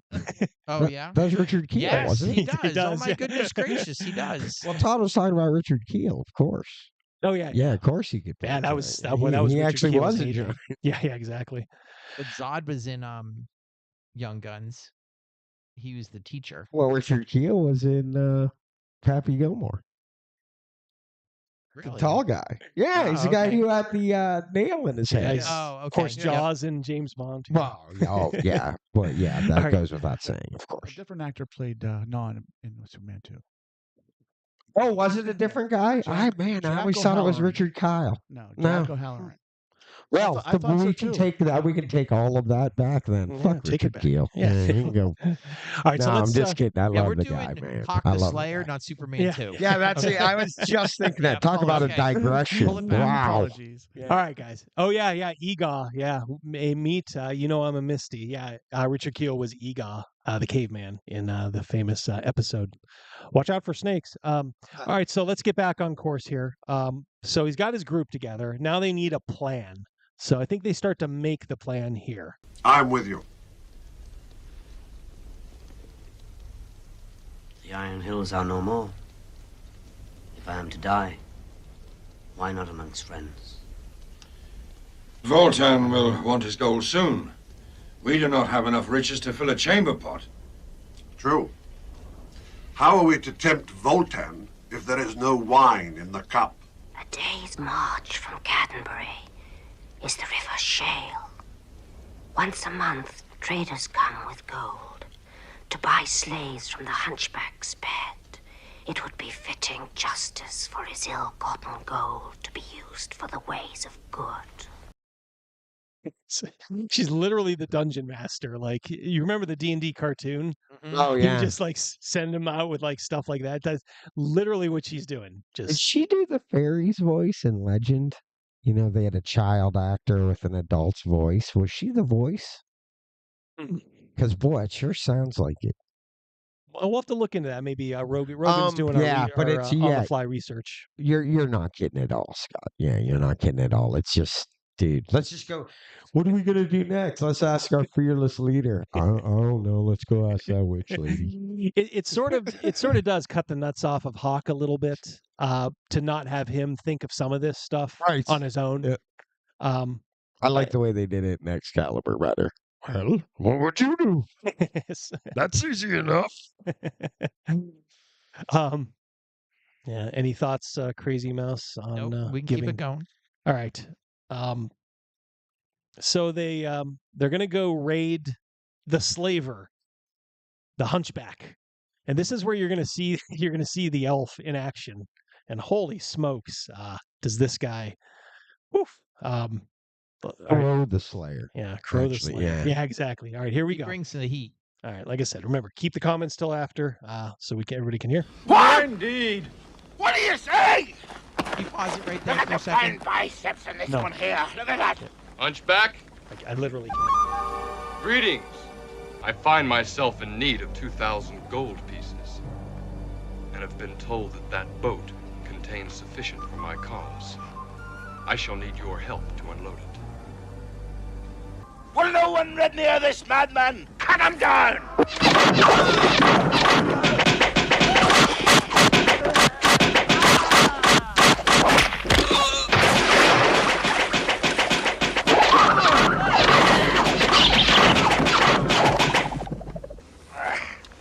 Let me loose. Open wide. Fight hard, my friend. Now, Tail, I advise you to stay silent. One word from that foul mouth of yours and... Or perhaps one of your bought slaves might happen along and find you. No doubt he'll want to exchange fond memories with you. The sort that will make you laugh loudly. Our thanks, brother, for the bountiful gifts you have bestowed upon us. One job to do, to keep your mouth shut. Exactly. What I was gonna say Go ahead. was, if you looked at the scene where those slaves were tied to that rope, the slave that they focus on, his hands are purple, which means he was tied up. Yeah, for a really long time. All right, hold on. We'll just do the start of it here. Yeah, it's right at the beginning. What? Indeed. Look at What do you Yeah. say? Look at He's the like, fine "Please get biceps this in tape this one done." here. Look at that. Well, He yeah, talked, he's a method actor. He talked to the director for 7 hours about that role. What's my motivation here? Yeah. Someone made a comment It's that 10 seconds. that slaver was the original Jabba the Hutt. Is that true? Is that true? Well, no. He was the cut version. Yeah. There you Is go. that true? That's cool, man. Yeah, So- I know who he's talking Yeah, about. yeah. That's cool, man. Is that the really cut true? version of Jabba the Hutt. Wow, man. Holy These guys smokes. these guys are sharp He out stood there, in man. before CGI was put in. Yeah. Yeah. Well, yeah, And it then they was. had to fix that scene where Han stepped on his tail. Yeah, He right. went around him, and they just kind of lifted him up with the magic of 1997 Yeah. CGI. Just does not look good at all. But yeah, boy, Pisses me off. That's the only version of those movies you can get. But let's not digress again. but you said it. Is it Hawk the Slayer or Crow the Slayer? Yeah, no kidding. How many guys did he kill? Let's go get our group, and then Well, it's. the I swear to machine- God, the it's like the crossbow guy got a whole bunch too. True. Yeah. It's like everybody else stands in the background, like leaning on their sword. Crow just does everything in front of them. All right, let's go on to the next one. When you look at the army, though, it's the general that gets the kudos. All the soldiers are just doing their job. It doesn't matter how many they kill in there, right? I mean, everyone That's true. remembers. It's just, dude, Everyone it's, remembers Patton, but no one remembers the guy that ran the big gun. it's just the way they do elves, man. Dude, I want to see elves somehow, That's elvish somewhere envy. portrayed as like bumblers or something instead of these superheroes are always portrayed as. And this is the movie you first see the automatic crossbow, which is another one of those. Yeah. Which is another one of those devices that like you immediately want in D&D. Like immediately. How do I get that? How do I get the machine gun? Yeah, crossbow? the machine gun crossbow. That wasn't in 2E, it was in 3E, right? Somebody throw that Mm-hmm. into my game. Yep. Throw the mini gunner arrow elf guy, says Krugus. Oh my god, yeah. but I mean that Amazon show is just as they're worse. It doesn't matter what show you're on, elves. They're like killing machines. I guess we have to ask, did this start the elves are uber cool, like killing machines? They were like that in Lord of the Rings, in the books too. But the thing is, the thing in Lord of the Rings where they always play up is Legolas had his contest with Gimli, to kill his many. Sure. But I never got the impression that like they were, I don't know, like remember even in the Peter Jackson movies, he was sliding down on his shield, like oh god, that was that's what that's not expressly laid out in Lord of the Rings, like no, well, J.R.R. Tolkien didn't say, and then he mounted his shield like a sled. No, there was nothing. Or how about in The Hobbit when they're floating down the barrels and he's hopping from barrel to barrel, shooting the orcs? Which is worse. It got to be too. Those elves in those movies get to be too much. The Bakshi version, of the Hobbit, those movies, didn't portray him that dramatically.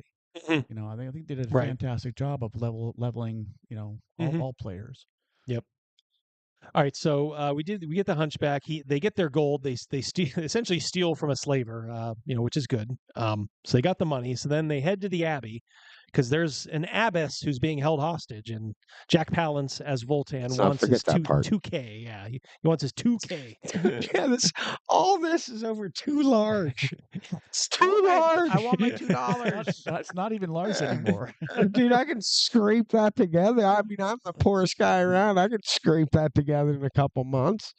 Come on, Voltan. I think that's why he failed. He wasn't thinking big enough. Reminds me of Austin Powers when he's like, "We want $1 million." He had to take down, like, your empires were substantially more. Yeah, that's right.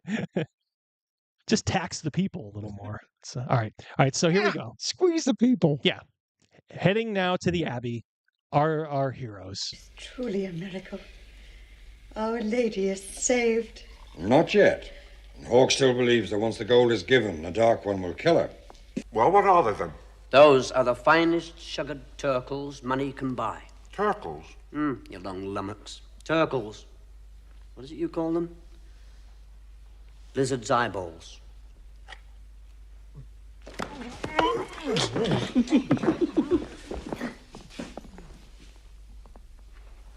You needn't worry. Actually, they're sugared nuts, but if I told that to the big one, in no time at all, this bag would have been as empty as his head.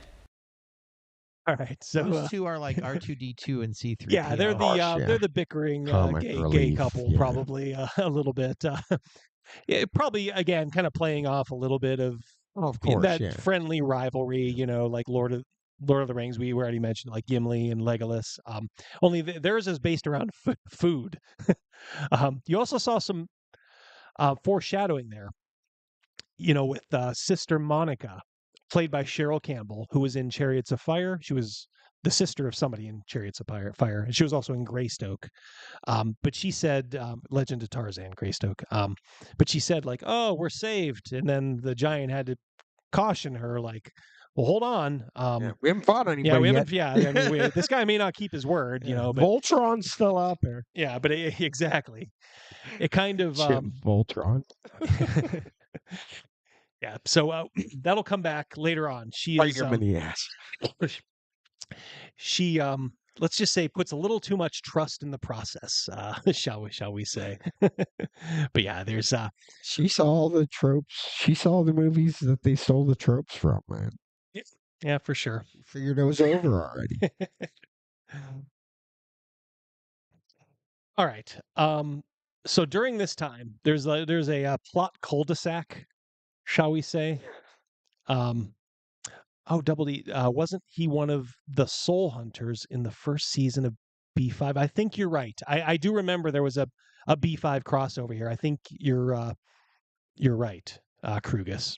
Travis just kicked in. He played more than one role thanks to makeup. Oh, okay. Yeah, there you go. Yep. This is why best chat around, obviously. Love these you guys really know what they're talking about. They do, yeah. If we miss it, they're gonna let us know in a very polite way. All right, so yeah, so while they're kicking it essentially, and there's a little bit of time wasted at the Abbey. Like I said, the giant and the dwarf do their thing. It's like in real D&D.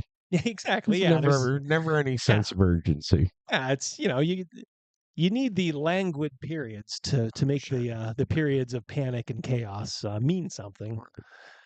But there's this little cul-de-sac where one of Voltan's sons, another one? It's his son Drogo. I guess is the only one that really matters in this. I think he had two, but this is the only one that matters. They do mention, it's not a spoiler, but they do mention at some point that he did have 2 kids. Yes, and I think that's one of the things Jack Palin said. Like, why do I have 2 kids? Did I adopt them? Yeah, and the guys who wrote this mention are at like, some point what? as well, like no woman would want me because of my face. Yet he clearly had 2 women. Yes, or 1 woman twice. They didn't have to want him. Mm-hmm.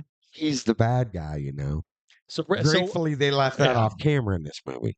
So though there's one thing I really liked. All right, so we'll There's a lot I really like in this movie. Oh yeah. Well, all right, so let's do the Voltan son plot cul-de-sac because it really doesn't lead anywhere other than kind of making at the end of the day Voltan hate Hawk, his brother, even more. But here we go. Voltan tracks down, or Drogo, son of Voltan, tracks down Hawk the Slayer.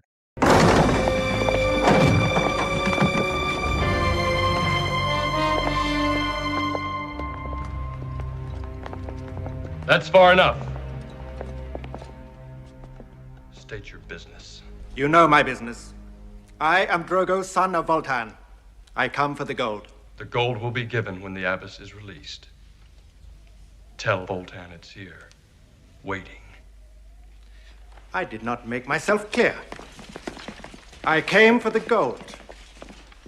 I am no messenger. But I will give you a message. The message of death.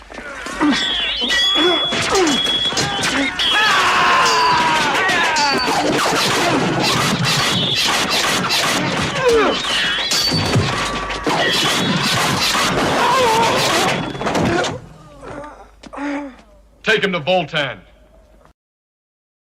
So, all right. So once again, you got to see the giant use his hammer a little bit there, but by and large, it was the elf that took down and the repeating. Who's on the repeating crossbow? Is that the dwarf? One-armed man. Oh, Yeah, the I thought it one-armed was man. the Okay, one-armed that's man. Randolph. Yeah, Okay, yeah, I thought very so. good. Yeah, they take down the lion's share of his men. The unsung heroes of this movie, I guess. Right, like I said, the other guys are just standing around in the background, like leaning on their swords. All right, let's move on. Great work, fellas. Yeah. Panther asks, "Why does the bow and arrow make an explosion sound like a gun?" That was a real team effort there. Oh, by the way, because his hand is moving so fast, it breaks the sound barrier. Therefore, the crap. Yeah, that's Vinny, what elven bows sound like in real life. Boy, Vinny Double D. This is how good our chat is. I have this in my notes right here. Drogo, the son, is played by Shane Bryant, and as Vinny Double D says, he played as a vampire in Captain Kronos, Vampire Hunter. Again, another great late Hammer vampire movie.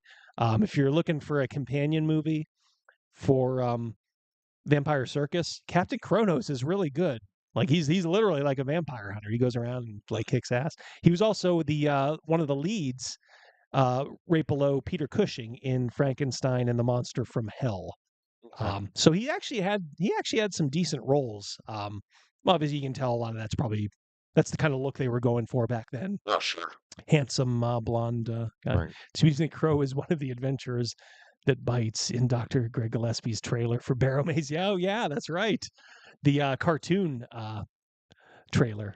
Yeah, absolutely. Hope you guys caught the stream last Thursday. Dr. Gillespie, Greg, our dear friend, launched his Dragon Slayer RPG. Hope you guys are giving it a good look and seeing if it's right for you. I backed it without reservation. Of course, I love Greg, and I know he's going to do good work. So, like I said, consider it. If you want to see what we talked about, you can catch that live stream. I also on saw replay. that he said there will be no hiccups with it coming out on time. He doesn't. Oh, he's foresee pretty anything. confident. Yeah, Yeah, he's pretty he's pretty confident that it will be out in time, which I believe is March of 2024. So, yeah, he's budget appropriately. Yeah, unless somebody tries to mess with it, he will probably deliver. Unless like I said, Vinny there's Double D something. said he backed Dragon Slayer as well. Excellent. All right, so so now Drogo is dead. One of his sons is dead, and let's just say Voltan is gonna let you know that his son is dead. So get ready for some hamminess here. This is off the scale. Brown. You should have given him the gold. He would have returned the abbess and left us to live in peace. I wanted to prove myself. Hawk. Hawk? Where? He helps the nuns. The gold is in the church. I tried.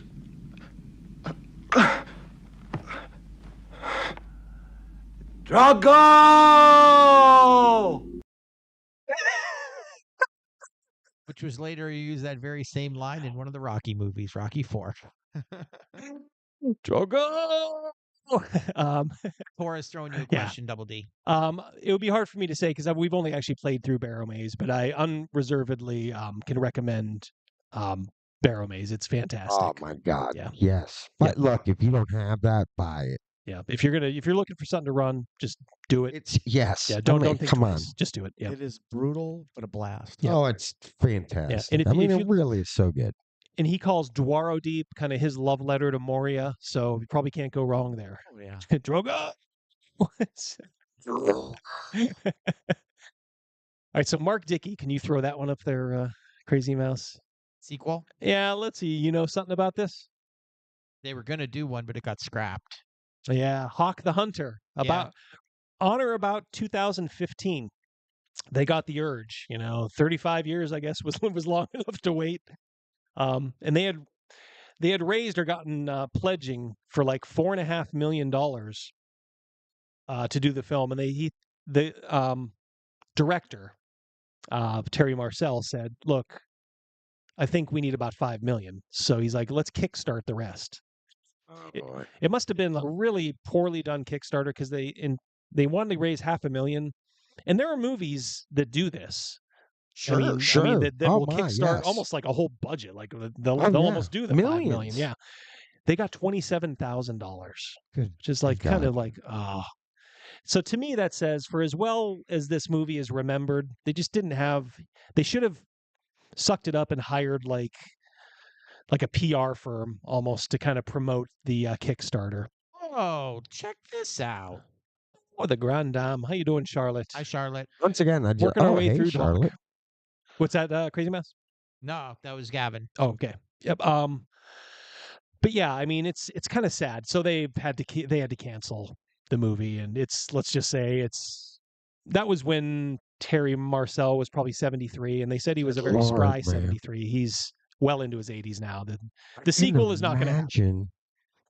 Because even then, like they were going to get Ray Charlson, I guess was still good enough to maybe act in it. It's 9 years later. That's not going to happen anymore. So this is kind of a one-off, at the end of the day. It's set up for a sequel. Oh my God, is it? We'll get to that. Yeah. We'll get that at the end. Of course I have that. It's probably a good time now to figure out, okay, and obviously doing this the way we're doing it in chunks, it's hard to do. But the one thing I thought they did well here is they did flashbacks, and you kind of understand why Voltan brothers hate each other. Yeah, the brothers hate each other, Voltan and Hawk. So I kind of spliced together all the flashbacks. So here's kind of like the story. Newsflash, it revolves around a woman, but this is kind of what happened that really, I guess, put a wedge between them. Voltan, you're not enjoying the festivities? How could I enjoy them when these festivities should have been for my marriage to Ilian? Elian was never your betrothed.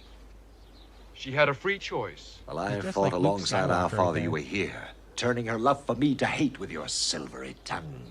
If there is to be fighting, then my sword will stand by yours.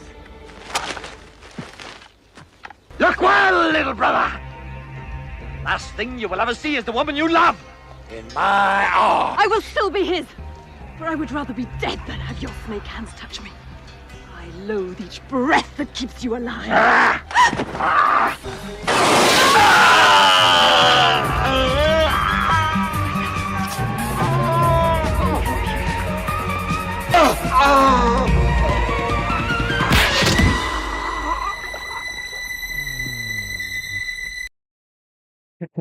Did you know that his Oscar in City Slickers was to make up for the Oscar he did not win for this movie?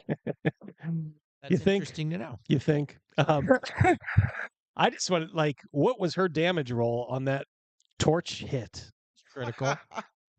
That was a It's super only critical. like 1-2. Called shot right to the eye. Yeah, I mean, It's only 1-2 damage. holy man. shit! I mean, when you see him at the end, he's effed up. I mean, Yeah, he is. that's. I mean, the way they show it, it should be like a second-degree burn. He A little didn't- redness. He didn't keep his bandages clean, man. Got infected. There's love fire right there. Yeah. 2d12. Poor bastard. Yeah, Tora says the leftists say that women in the 80s movies never did anything. Then how did she actually do something there? Actually, let's see.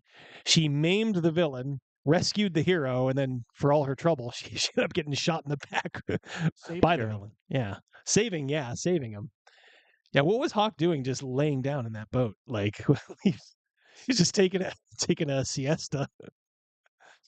Boy, she was doing everything, man. This guy lets his hired help do a lot of the lifting. Yeah. I didn't go around picking these guys up for them to sit on the bench while I do all the lifting. Yeah, Eric C. They took their tops. Yeah. Yep. I tell you what, The Warrior and the Sorceress, which the movie I talked about last week, the sorceress in that is topless 3/4 of the time when she's on screen. She's an Argentinian actor, beautiful. They said, F it. She's just gonna have her boobs out the whole time. God, it's glorious. What a time. Saved on costuming. Yeah. It did save on costuming. Yeah, for sure. She's also in Deathstalker too. Yes, that's correct. Yeah, we're talking about the warrior, the sorceress from The Warrior and the Sorceress. All right, so now you know why there's this rift and why Hawk hates Voltan and Voltan hates Hawk for taking his woman away, even though she was never really his woman. It's 30 years between them, and Jack Palance thought that she was all his, I guess. And things were a little different back then. Shut I up, guess. old man. Yeah, I like you as a friend. She put him in the friend zone, I think. Yeah. Damn. But again, I think even at the beginning there, you saw kind of the unsteadiness of Sister Monica. It's been kind of foreshadowed. Well, guess what? She finally out and out betrays the group. She thinks that she can make a bargain with the devil. So Sister Monica from the Abbey kind of takes things in her own hand, and we'll see what happens. Again, let's save our comments till after. And I know you hide the one called Hawk behind your door. Hear me, and hear me well. Tomorrow, when the moon is high, I shall return. Hawk, and the gold will be given to me, or you shall have your lady back with her innards tied around her scrawny neck, and this place shall be wiped from the face of the land!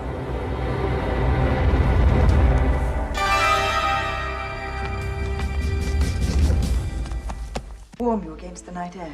Thank you. Beer. And a fine brew by the smell of it. Thank you, sister. You and your ladies have been most generous.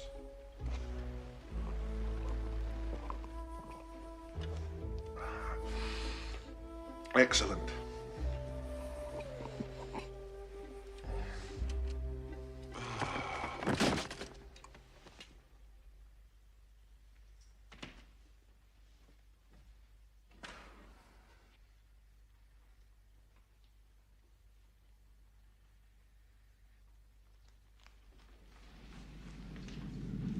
Great war. All right. So the Sister Monica betrays. She opens the door for Voltan, thinking that if we just cooperate, if we just appease, how many times does that happen? We appease the bad man. We'll see what happens with her. But she has let them in, and now the group is trapped like rats. I think you had a little dropping on that, Yeah, Miles. in that scene in real life, when he fell, he hurt his face because the armor went up into his jaw. God. He had to have had a crash mat there behind him. Obviously, Must have fallen pretty But yeah, pretty he's- hard. Yeah, I or was gonna missed say- his spot. I don't know. Yeah, that armor was probably up near his neck, so I can see probably where it happened. If you land awkwardly and it just jabs in, oof. Yeah, women, Antonio, women. Hey, we got a couple of good women here. Tastes like poison. Yeah, one just posted right below you, Charlotte. Jack Palance possessed the unique ability to make everything he said sound absolutely terrifying, or at least interesting. I'm on board with that. Oh, for sure, man. Yeah. I thought he was great as Carl Grissom in Batman. You Oh, know, yeah, he's awesome, man. Don't forget your lucky deck. Yep. Yeah, he was he had a very interesting face, a very interesting voice. You know, it kind of limited him in some things, but boy, the stuff that he was in, you always remember Jack Palance. He could hit his pauses properly. Especially, I'm thinking of Believe It or Not. You know? Yeah, oh yeah. Ripley's Believe It or Not. He did good. Travis, Jack, you're my number one guy. Yeah, there it is. There it is. I like when Jack Nicholson repeated it after he killed him. Yeah. Boy, 2 hams. There was so much Oh, yeah, ham. There was more chewing- ham there than on just Easter Sunday. Chewing the scenery. Yeah, those man. two. Oh, It's a wonder any scenery was left sure, after those two. Right. I guess Michael Keaton had to make up for it by kind of yeah, very but good, let's- but let's subdued. get yeah. nuts. You wanna get nuts? Other than Let's get other nuts. than the one, he had a very good subdued performance, and then he was like, "All right, I'm going to let it all go in one scene." Batman in the new Flash movie. Like, one of the main reasons that movie's worth watching is to see him as Batman again. Yeah, what could have been? Yeah, I right. did like Christian Bale as Oh, yeah. Batman, but I think Michael Keaton is probably my second favorite Batman. He was closer to being in Batman Forever than I think people thought. It was might have been a little bit about money, a little creative, but I think he was game for it. But just they weren't without. That one was Val, right? Yeah, one was Val, Mhm. but that's also when they flipped over to Joel Schumacher. Yeah. And I think once Tim Burton was out, I think Michael Keaton is like, yeah, it's probably a good time. I think honestly, I think this happened. I think he talked like Michael Keaton talked with Joel Schumacher, and I think Joel Schumacher was probably like, "Oh, we're gonna have lots of neon colors and stuff like that." Yeah. Michael Keaton's probably like, Dude, "Oh, the cool, same yeah, we'll thing's- see." The same thing's happening right now to Warner Brother movies with that gun guy coming over. It's the same deal. Yeah. You know, you got some Bush League half comedy idiot taking over. Yeah. And it's going to be all neon lights and nipple suits again. Adam West is my third favorite Batman. I did like Ben Affleck as Batman in those two movies. I like Ben Affleck a lot as Batman. I thought he did good. I thought he did a pretty good. solid job. I didn't like the vampire guy as Batman. I mean, I didn't like George Clooney or Val as Batman, but that last Batman movie where he walks in slow motion everywhere. Oh, ugh. Robert Pattinson. Yeah, I didn't like that one. I get you. I get you. I call that's a director's call right there. I'm not gonna blame him about it. That's Addison, completely right. directors. Walked in slow motion too much. That movie could have been cut by 40 minutes if they just put him. 40 minutes of that movie is just him If you'd have a sense of walking. urgency, come on, dude. There's zero alacrity in Batman. Yeah, I think you'll like it, Tora. I think you'll like it. Like I said, very, very close to Yojimbo and For a Fistful of Dollars is Warrior and the Sorceress. We'll see where these kind of movies fit in at the end. We're going to do, which we're getting close to here actually. So we'll try to bring it home here. Then we'll each of us will go around and kind of say what we thought of the movie, what we liked, what we didn't like. All right, so the group has been betrayed by Sister Monica. So let's see what her reward is, and then and we'll see what else happens. Again, let's hold our comments to the end, boys. I kept my side of the bargain. Unfortunately, you will not live long enough to realize your mistake. You killed our father. Where is the gold? They don't know. Only I can tell you where it is. We shall seek out the hiding place of the gold. Leave him, skullface. I can tell you where the gold is hidden. Where?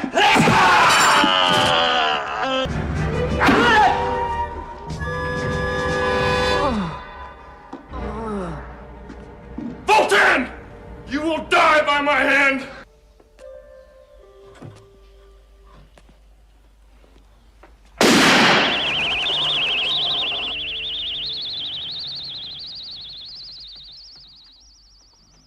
You have need of my help, Lord. All right, so let's unpack that. Well, first of all, Sister Monica gets the reward we all knew she was going to get. Yeah. And deserved. Yeah, and deserved. Yeah, you sell everybody out. You ended up kind of getting the dwarf killed, essentially. So yeah, the dwarf's, I don't want to say sacrificed himself, kind of thought he was drawing the heat off of Hawk, and he kicked old Voltan square in the nuts. But then, yeah, he got a dagger to the side. So we'll have to see what happens to him in the next scene. Yeah, I tell you, it's things are looking grim until once more the machine from the gods enters again with her can of silly string. Yeah, this part was so. Yep. It was just weird. They obviously they didn't have the budget for special effects, so they did what they had to. But when you see that, you're almost like, oof, from the spirit of Halloween stuff. Point blank, on point as usual. Yeah, she's summoned the spirit of Halloween store, and yeah, just that guy's wrapped in silly string, and again she just comes in and says, yeah, I knew you'd need me, and It's watching the whole time, you know. Again, yeah, they really do rely on that, and I think it is not to foreshadow my opinion, but just to say right now, I think it is one of the Achilles heels of the movie. Mark C might be busting something on us. Silly string wasn't even a thing back then. Did this movie create silly string? It was definitely a silly string. Like silly string is probably one of those things. Like, oh yeah, you can make silly string yourself. You just need whatever, baking soda, dye or whatever. Maybe it's just that kind of stuff. But what came first, silly string or this movie? Our crack research staff is on it. Ground rhinoceros horn. Yeah, ground. But you can tell it was extruded through something, right? Right. I mean, it was in that cylindrical, like it's her web spell. Antonio says. Yeah, of course. Yeah. Did they have to make it green? Patent for silly string came out in 72. There we go. Yep. Disco Barbarian, thank you. Antonio's on that. Yeah, Antonio too. Yep, thank you. Beastmaster, Surly Unicorn. I think we're gonna do that one. I think that one's one of my favorites. Beastmaster? Mine as Yeah. well. Oh, for sure. Kodo and Podo. I've seen that recently. Yeah, Have you? And it is. It's fantastic. Yeah. You know what that reminds me of? Because it was on HBO a lot. Like some of these movies were, but about 82, 83, Beast Sure, 84. yes. Beastmaster was on HBO a lot. Oh, yeah. And that's when me and Gavin would get like infrequent like D&D games with our friend Carl.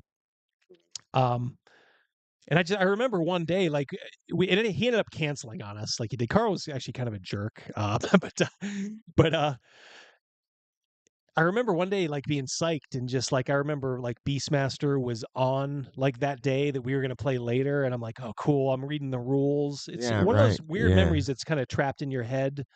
And Beastmaster was on. I just remember like reading the rules and watching Beastmaster on HBO the whole day, probably like 1984 or something like that. God, what Mark memories? Singer, man. Yeah, Tanya Roberts. Yeah. Yeah, Vinny Double D says Tanya Roberts was fire. Yeah. Yep. She was a Bond woman, but she was Roger Moore's last Bond woman. And Roger Moore said he always felt really bad because he was old enough to be her father. All over her. Well, just embarrassingly old for how young. No, Roger Moore would never be over it. He was a classic gentleman. I like Roger Moore. Before we get to Eric C, underrated. Meat has a comment. Silly string was used to find tripwires from the military. Really? Oh, nice. But Eric C took a break from doing some laundry, and he has to say that Tanya Roberts was an early crush. Ooh. Get in line. There you go, Eric C. Get in line. She wasn't afraid to show it. Who was some of your first crushes like in the movies? Kirby Benton. Kirby Benton. Yeah. Love Boat. Even back, I'm talking like back then, like at the time. Man, Wilma Deering. Hard. Wilma Deering, yeah. What Aaron Gray? Not Aaron Gray. Aaron Gray. Aaron Gray. Aaron Gray was that her Aaron name? Gray. Yep. Yeah, Aaron Gray was in Buck Rogers. Yes. That's Wilma Deering. I had two through the 80s, and one was it was honestly Princess Leia in bikini. Like once I saw that in like Return of the Jedi, that went into the bank, and it stayed there. But then also, for some reason, I always liked that actress Ellen Barkin. Maybe because she was. I remember that. Yeah, you I remember like, that. She's a little awkward. You did like her. Yeah, I remember that story. Or I remember her. That time. And she's hot, man. She is. Yeah, She back was then she was like a lead actress. Planet of the Apes. What was the actress's name who played Kim Hunter? No, the woman at the end. She's also big in the Planet of the Apes too. The Nova. Nova, yes. Yeah, Kim Hunter. Oh, It was Kim Hunter the. I thought she was Kim Hunter the woman chimpanzee. I think she was a woman. Linda Harrison? Who's Linda Harrison? That's Surly said. Oh, Linda, yeah, that might be right. Yeah. Nova, was her name. Disco Barbarian says Olivia Newton-John. Oh, yeah. These we're getting everybody's Hamilton. crushes here. Yeah, Olivia Newton-John in Grease when she came out all dolled up at the end. That scene of her coming and singing with John Travolta in a black leather outfit. That was John Travolta's first time seeing her in that outfit. So his reaction to her in that scene was genuine. Nice. Yeah. He did not see her. Yeah, I like when they do that. Yeah. When they did the practice, she was not wearing that. Yeah, Vinny Double D, Linda Hamilton. I'm going to guess probably from the original Terminator, I bet. Was probably the genesis of that. Lynn Collins from the John Carter movie. I'll have to look her up. That doesn't spring to mind. But I'm sure she's probably hot. Panther. Lynn Collins. Remind me of that one. We'll look her up after Raquel Mouse. Welch in 1 million BC, which is that the poster in Shawshank? Yeah. Yep. Yes. Raquel Welch is just one of the most beautiful women to ever walk the planet. Oh yeah, for sure. Yeah. Yeah, she wasn't like a crush at the time, but whenever I would see her movies after, I would just be like, this woman is just a knockout. Yeah. Holy smokes. For sure. Yeah. And she's a little bit deep later, into but, her 70s. And deep into her 70s. Yeah, R.I.P. Still Kelly good LeBrock. looking. Oh, yeah, Right, Kelly LeBrock. Yeah. Weird Science. Yeah, Weird Science. The woman in red. Yep. Was Kelly LeBrock. Kim Cattrall, in addition to her. Yeah, Kim Cattrall in Porky's. Wasn't she what the howling? Yeah. Mannequin. In Mannequin too, yeah. Kim Cattrall was hot. She was a freaking hot. Ingrid, I'm telling you, Vinny Double D, we're on the same wavelength. Ingrid Pitt is beautiful. A stone cold fox. Go back, watch some of those movies. She was in a lot of, well, not a lot, but in a couple of Hammer movies. But she was also in Where Eagles Dare. Yep, she was not afraid to show the skin. Look for the Vampire Lovers from Hammer, a very risque movie for its time. Very risque. Oh, Diana Rigg. Diana Rigg's hot as hell. Matilda May from Life Force. Yep. Joyce DeWitt. Joyce DeWitt from Three's Company. Yeah, man. I was always a Chrissy guy. Joyce DeWitt from Three's Company. Alien from L.A. That's what's her name. She had the squeaky voice. She was a model. I like Joyce DeWitt's pixie haircut. Joyce DeWitt probably. Kathy Ireland. She would have had to try harder than Chrissy. Well, if we're going that route, then I'm going to say Bailey Quarters because I found her better than Lonnie Anderson from WKRP. Yeah. Meat asks, whatever happened to Joyce DeWitt? Joyce is still alive, right? She's still alive. Yeah, she's around. I think they're around. Barbara Eden. Oh, Barbara Eden. That's my all-time. Now I'm thinking about it. Barbara Eden was my favorite. She was beautiful. I absolutely loved her when I was young, when I was a kid. I think that was my first solid crush. I'd say she's lucky I didn't find that bottle. What can I do for you, master? You know the drill. Yeah. She'd have had a lot less room in there. Oh, boy. You're going to regret me ever finding you. Yeah, right. I'm never letting you go. Yeah, right. Let's just say it's going to stop at 2 wishes. All right. So, Daryl Hannah and Splash by Mark C. Oh, yeah. Yeah. All right, so let's finish this up. We only got a couple more clips actually here. Actually, I think only 2 more. So let's bring it home. This is all leading up to a final battle, and so this one might run a little long. So, like I said, sit on your comments, boys, for a second, and you get it. They get rescued.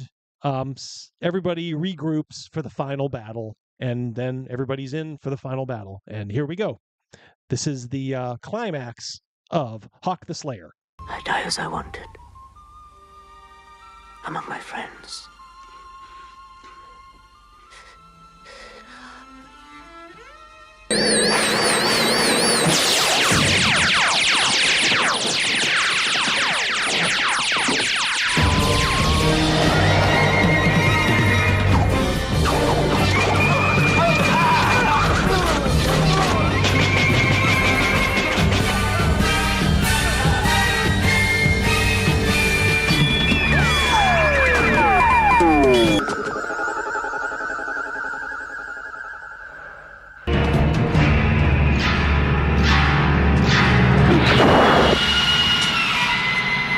I shall wait for you at the gates of hell.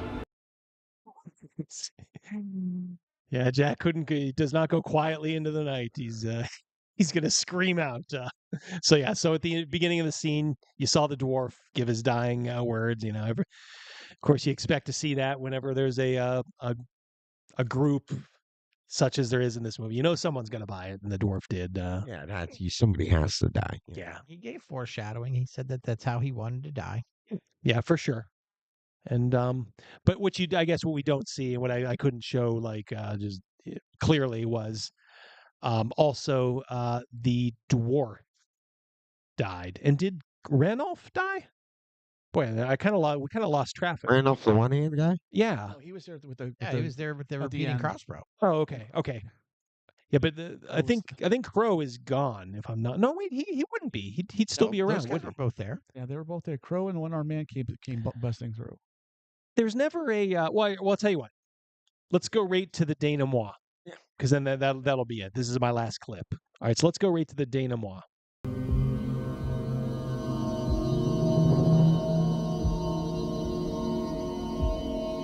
We have further need of you, Dark One.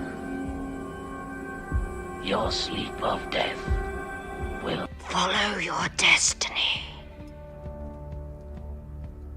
When you get that look in your face. You did say south, woman. Ah, well. Who wants to work with fat old barons anyway? South it is. We shall meet again, bearer of the Mind Sword.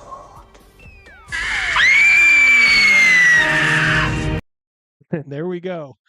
We are. I guess maybe I got confused because Crow is not there at the end. Ranulph is not there at the end. Meat says in the movie, Crow is hurt, Roloff dies. Okay. But they were part of that fight right there. Yeah, I guess it makes sense because Crow was going to come back for the sequel, and I started thinking like, oh, well, why would he come back for the sequel if he wasn't still alive? But they don't really give a good wrap up for those guys.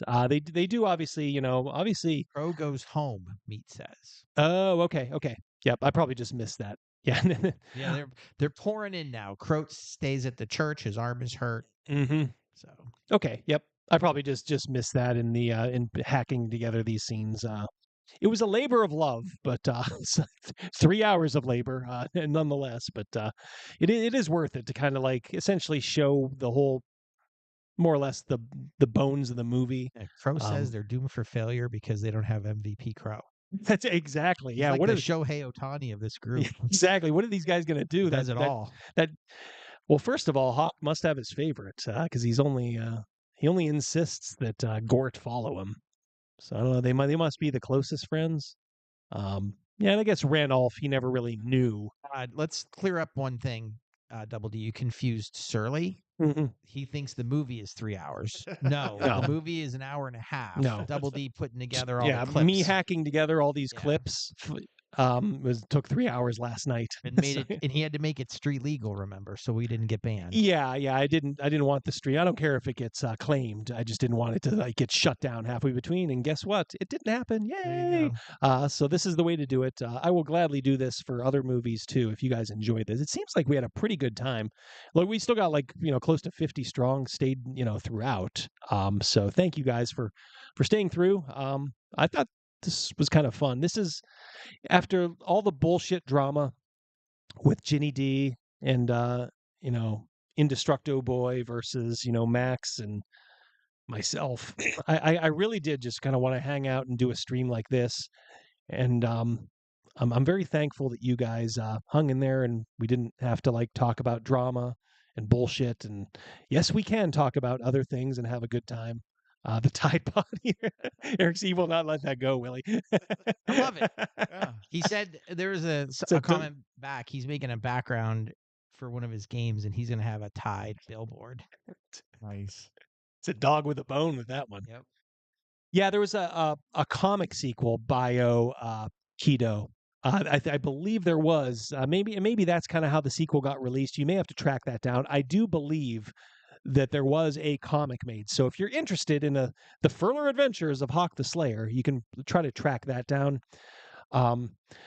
We also didn't comment on the glowing super balls being shot in. Yeah, Longshot. Hey, Longshot, how you doing, buddy? And then the Rip Taylor like snow coming through. They did. As I mentioned him so much. Oh yeah. In our house, Mrs. Mouse got in my car one time and just started fucking throwing garbage all over the place, and I just referenced him. I said, I don't come into your office and fucking go Rip Taylor all over your office. So why are you doing it in my car? Plus, I think we've said Gavin bears a passing resemblance to Rip Taylor. Yeah. Well, my hair gets long and mustache gets long. Yeah, I look like Rip Taylor. Yay. Look at the hold on one second. I'm gonna bring us back to, because we are out of movie mode. So let me bring us back to the. I like to say about that fight scene, the battle scene where they come busting in with the arrows and a crossbow. That's a perfect argument for early D&D to make crossbows and bow and arrow more lethal.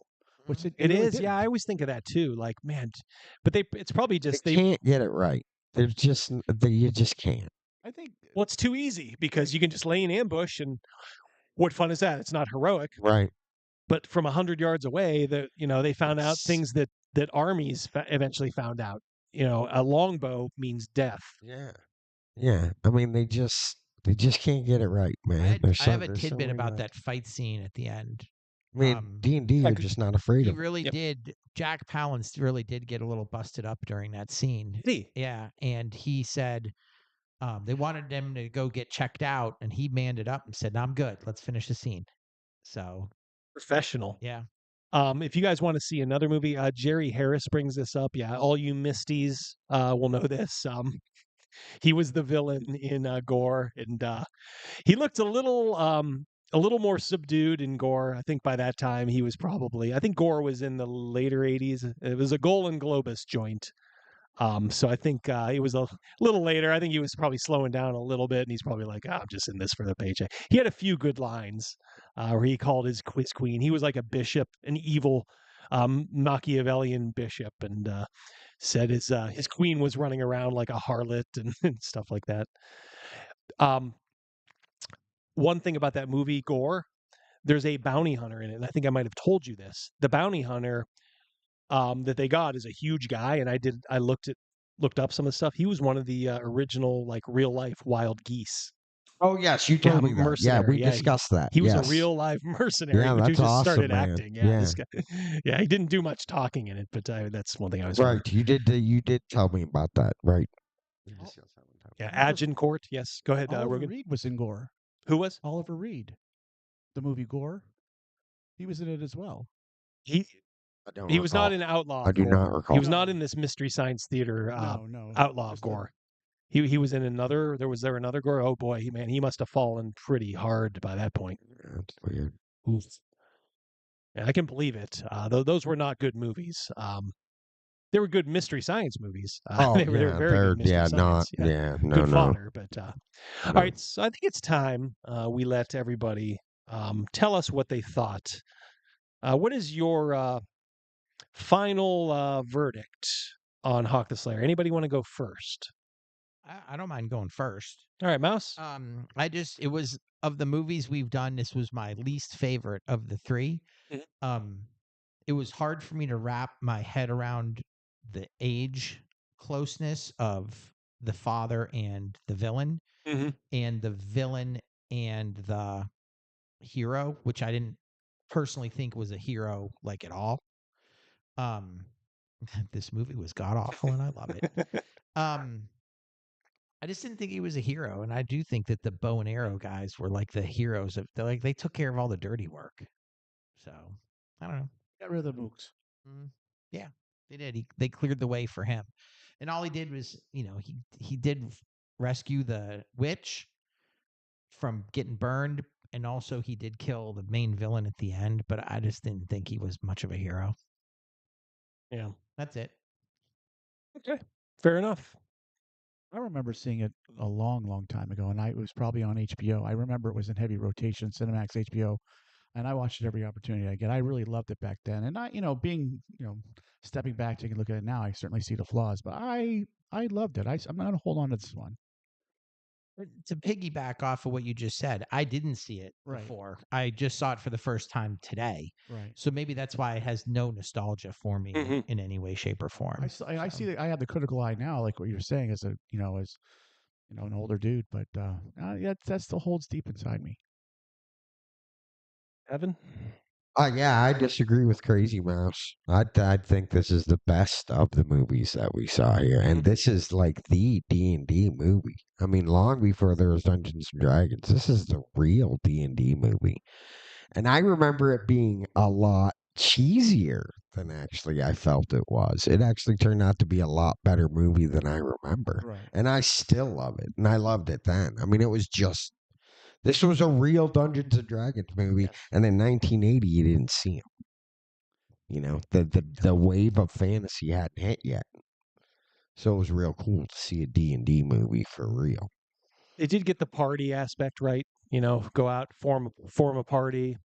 I guess my thought is, it's a flawed. I wouldn't even say classic. It's a flawed. Let's say. Hero of the genre, because this does get often brought up as, Hawk the Slayer, of course. And it's like, yeah, it has things that are good about it. Jack Palance is great in his cheesiness. Do you think that he was a better villain than Cromwell? I don't. Just point blank thinks that as well. I saw that. Yeah. Now that's not to say he's bad. I prefer Cromwell a little bit better. Cromwell was just probably a better written character. He had a little bit more screen time. But that's not to say that Jack Palance was bad. Jack Palance was hammy and great in this movie. I think the weak point really was the writing, as far as like the sorceress. Conan the best D&D movie of the 80s. Conan the Barbarian was a great movie, but I don't think it was a great D&D movie. However, I think Conan the Destroyer was actually the best D&D movie of the 80s. I think the sequel, it's not as good a movie as Conan the Barbarian, but it kind of follows this same sort of formula. Get a party together, go adventure, and fight a bad guy. It's kind of like this movie, just with a better budget and a better cast. No, not to say there's anything wrong with this movie. This movie had one fatal flaw, and I think I've mentioned it. It's that the hero is really cut off at the nuts by the sorceress, who literally does every important decision and action is hers. If you look at what he did. I mean, he ended up killing Jack Palance, Voltan. But I mean, he bungled his way through. He killed a couple of like low-level people, but Crow did most of the like heavy lifting. He got his woman killed somehow, laying down in a and canoe. she's the one that actually injured him. He comes off as like a very weak character. He's certainly not the kind of hero that you would expect from a movie in this genre. Having said that, by the way, I'll work on that cutoff issue. I see that the comments are getting cut off a little. It needs to be shrunk a little. I'll make sure that's done. Hey, you know what? I think in the chat, you got to give us a little pat on the back for, I think more or less, for a stream this complicated, it went off pretty much without a hitch. We talked about it before. So much of our audio problems was putting together the mics and such from Double D's perspective. We're in a functioning room in his house. Yeah. Yes. He gives Mrs. Double D $10 and sends her to McDonald's for the night. Tell her, don't come back for a couple hours. Here's a bunch of tokens. Go to the arcade. Absolutely. So this is a functioning room. He has to put together and then deassemble this every single week. Yep. It's a labor of love, just like the 3-hour editing job was a labor of love. You know, it's like, look, I understand there's some streamers who just fire it up and they're grip it and rip it guys, and they can make it happen. I don't want to say I'd be as bad as Shauner if it came to that, but I would struggle if I didn't have some sort of structure to it. But these guys, that I'm talking to, my real life friends, they obviously do a lot of the heavy lifting here. So again, kudos to you. Cal says you guys were very entertaining. Thank you. But you guys in the chat, this is I think this is the format to do these RPG cinemas. Do it live, do it raw. I can do we'll do it live. We'll do it live.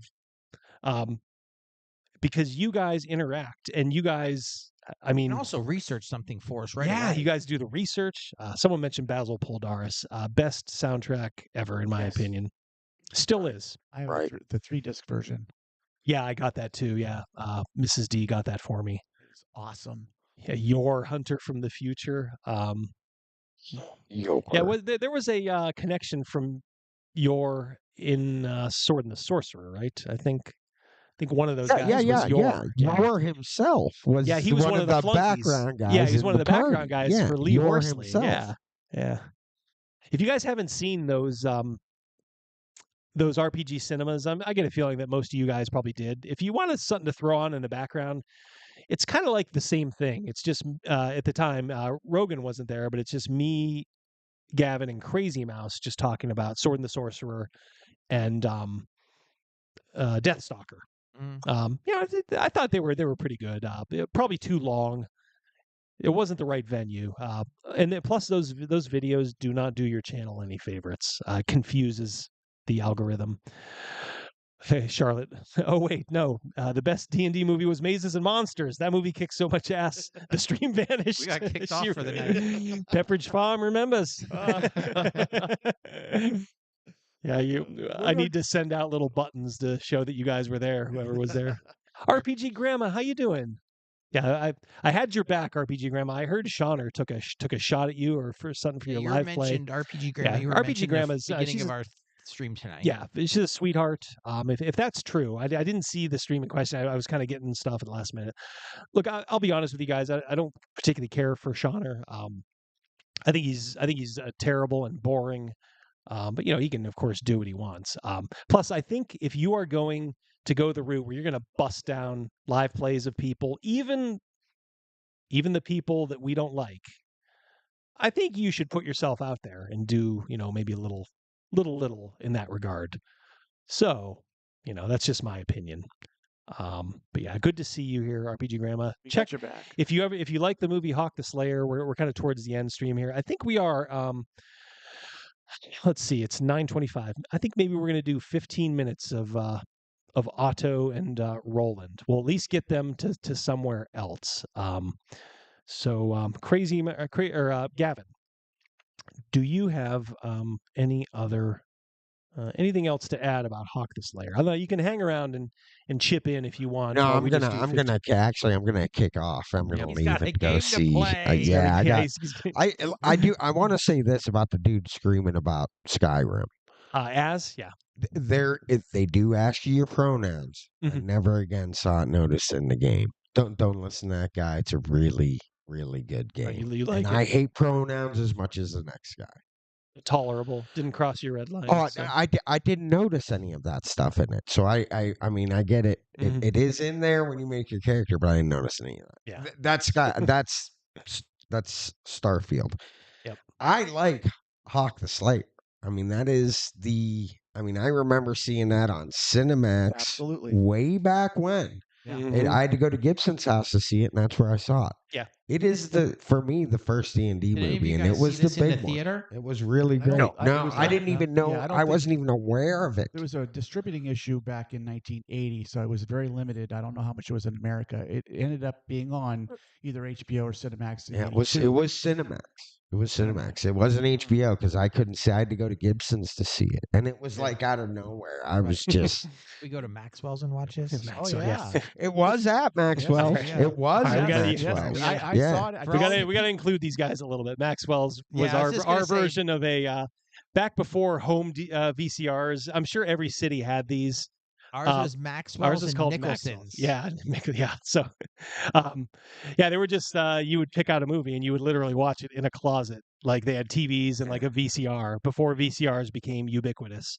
This is right around that time when we would be going to a place like that. The whole room was carpeted. The little bench was carpeted. It's all carpeted. Hey, free popcorn. Free popcorn. Crusty carpeting. Crusty carpeting. Travis, have a good night. Yep. Have a good one. Yeah, have Travis. a good one. Yep. So circling back to Hawk, I liked it. Yes. But as a movie, as a piece of nostalgia and D&D lore, I love it. Yeah. As a strict movie, it suffers from a real bad flaw in that the hero is undercut by just a machine from the gods. Right. Deus ex machina. And as I said, the acting is better than the directing and writing. I mean, you can easily say that the directing and writing is a mistake on this as well. I mean, that is definitely a detraction. It's almost as if the director didn't know what he was doing. I wouldn't mind seeing a good director redo it. As much as I hate reboots, I don't like reboots, but I wouldn't mind. I wouldn't mind seeing a good director do it, not cheese it up and make it all woke and shit. These days, it would be hard because it would be all girl bosses probably. The problem would be also the humor would be all over it too. It wouldn't take itself. The giant would not seriously. be a dude. Yeah. It would not take itself seriously. Conan director Milius. Yeah. John Milius. If he was still directing right now, if he was in his prime, he would do a fantastic job of it. I believe that. It's kind of weird. One of those four would be a girl. Who directed Solomon Kane? The most recent Solomon Kane. Oh, yeah. No idea. Yeah, that's a good movie. That was a very good movie. Yeah, that guy would be good. Yeah, that guy would be good. I don't know who directed it. Girl boss on girl boss action, Cal. Cal, get your mind out of the gutter, please. Hey guys, who did direct Solomon Kane? Somebody look that up for us. So mixed verdict. Crazymouse doesn't have the kind of feels, I guess, that we did. So he just kind of looked at it as a movie and just didn't. This was my first time seeing it. I never watched it. I respect that. Understandable, yeah, for sure. I'm more. I hated it. It was my least favorite of the three. Yeah, it still had its good parts. It was charming. If you can't say this movie wasn't charming. Right. I don't think it got, like what we said, in regards to the possible impact in the D&D community and the genre. I think it had an impact. It was kind of like this kind of below the line impact, not the kind of impact that I think it should have got. As I said, Arcane Knight Yeah. I mean, that had to have been directly lifted from ideas in Hawk the Slayer. Had to be. But I guess Antonio has us covered with MJ Bassett as the director of Solomon Kane. Don't know if he's done much more. I don't know. We'll have to see. Yeah, I mean, that movie was a huge failure. So, that is one that could really injure somebody's career. Point Blank says it's not D&D, but I love Excalibur. Yeah. Oh my God, are you kidding? Absolutely. RPG Grandma says, "Oh, they would destroy Excalibur. They would, Grandma. They would. There you'd see Girl Knights, which is just you wouldn't. It would just ruin it. Yeah, they'd have a Joan of Arc probably character. It's brutal. Why would you trust these people? They don't. What have they done over the last 10 years of movie making that would make you trust them? Guinevere's Folly. Yeah. Red Sonja, that's another one we could watch. Red Sonja was a decent movie. It's back when a woman hero, she kind of earned her stripes, and she wasn't like just without a doubt. Yeah, there's no mistake. Actually, in the comics, Red Sonja and Conan did run together, didn't they? I mean, I thought Red Sonja and Conan were connected. They did not. Yeah. Oh, okay. Okay. I'm going to do something. You guys keep talking. I want to get something set up here, if you can. 1 second. So please keep talking. Red Sonja is hard to watch because of the Kung Fu Kid. I never saw Red Sonja. We'll watch it. We'll watch it. Yeah, the Kung Fu Kid. I agree with you, Point Blank. Yeah, that was Point Blank. I need the mouse just for a second I'll here. set it off to the side. Yep. Movies can often be distracting, to say the least. Grandma says Red Sonja is set earlier than what, Conan? Grandma, is that what you mean? It was set earlier than Conan? Yeah. Oh, so then Conan wouldn't have existed yet. I think when Howard created the character Red Sonja, but it was a completely different type character. Okay. What we see is based off of Valeria and another. What was the elite? Grandma says yes, earlier than Conan. Thank you for clearing that up right away. Double D is setting up for, I think, probably our game. Yeah. All right. All right. So we've had you guys for 2.5 hours, but if you recall, we did a.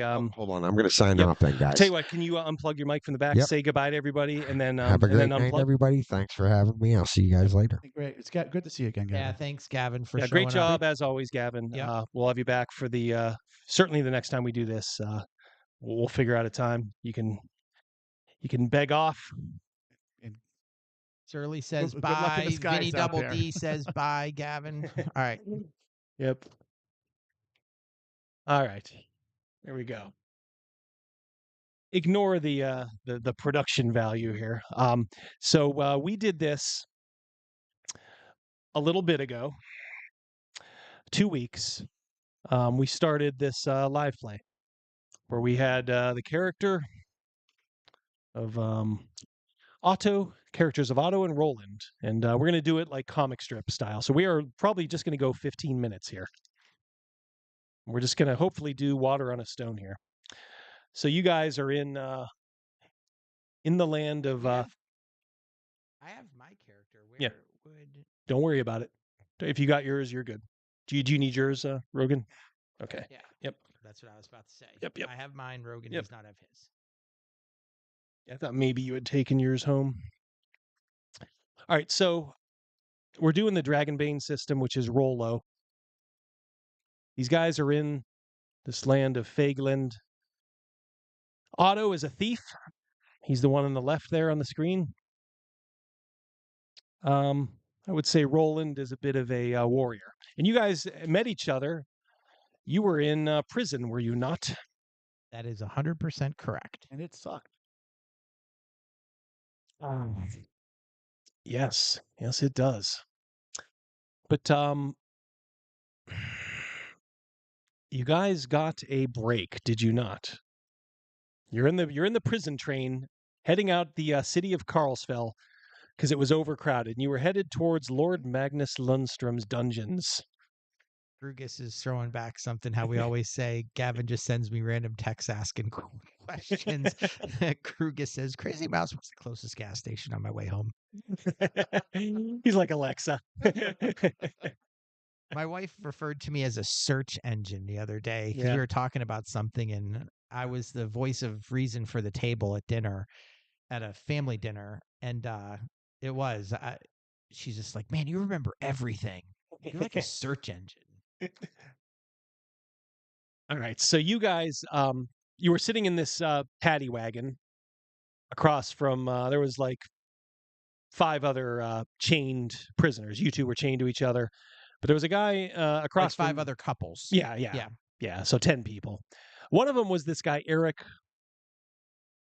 And his boys were breaking him out. That is correct. And so we had a battle. If you want to look back 2 weeks ago, we did a little bit more because it was a battle. And plus it was the introduction, so I wanted to take a little bit of time with it. But what happened is you guys were successful, and there was one guard left, and you guys had done your part, taking out, some of the folks. But Roland had a sword at the throat of a guard, a helpless guard on the ground. And Eric said, hey, if this guy lives, we're all dead. So what'd you do? I killed him. I had to kill him, regrettably. But would you call that murder? I do not call it a murder. He was just doing his job. In the grim and gritty world that these characters live in, I'm gonna live. If that means you gotta die, you gotta die. That'd be a little bit of some self-defense. Surly says you guys were going to go break rocks into smaller rocks. Yes. Yeah, that is true. That may have been the play. Yeah, they weren't charged with anything bad at first, but now they got blood on their hands. So if they are outlaws as of now. So what happened is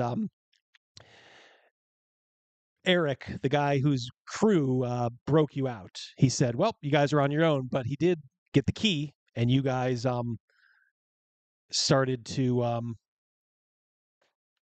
We're going one way. Yeah, well, you go the other way. He went north. If you look in the land, you ain't gonna need all those dice, Rogan. Just pick some and go. I need you here. You look at the land. You guys are here. Up in the north, there is mountains. And that is actually where and that's where Eric's headed. I think correct? that's where Eric's headed, but he didn't say like, yeah, follow me. He just said, hey, we're gone. He took all the horses. Now you guys are actually and everybody else just kind of broke off. So this is where you are on the map. Okay, so the city of Carlsfell spills over on both sides of this river. They were taking you to Lord Magnus Lundstrom's castle. Mouse streaming. Oh, Jeremy Mouse Styles. dropping. Yep, got it. Thanks for the stream. Have to tune out now. No problem. Yeah, this ain't going to be for everybody. This is only for the hardcores. That's why we're doing it at the end. $10. Thank you so much, Jeremy. That is very generous. Thank you. So yeah, this is only for the folks who just want to I don't know, get a little extra and get a little live play. We're a full service organization. I think our original plan, Double D, was we were going to head south and try to go to a farm where Eric kind of gave us a heads up that there might be a farm down there, maybe with some horses. Okay, so you are here now. Here is what you are looking at. This is actually, it's not the main road that goes east, to west, like this road here. That would go to Elpa. Okay, there is a south road here, and that'll head down to Duborg and Civ, and of course there's a north road there. The problem is you are caught here, and there is traffic on this road. They chose well where to do this ambush. Okay, so if you do go south, I will probably just need to know what your demeanor is. There is some woods off to the east here. that is probably your only, real dense cover. I do feel like staying off the path. I agree. Yeah, maybe going in the woods. All right. So as you survey around, there's some woods kind of, if you're facing south, kind of behind you here, and of course the castle of Lord Magnus Lundstrom is there. And now you've done a hanging offense. Okay. So you definitely probably don't want to go there unless you want to try your hand at I do not. at something real daring.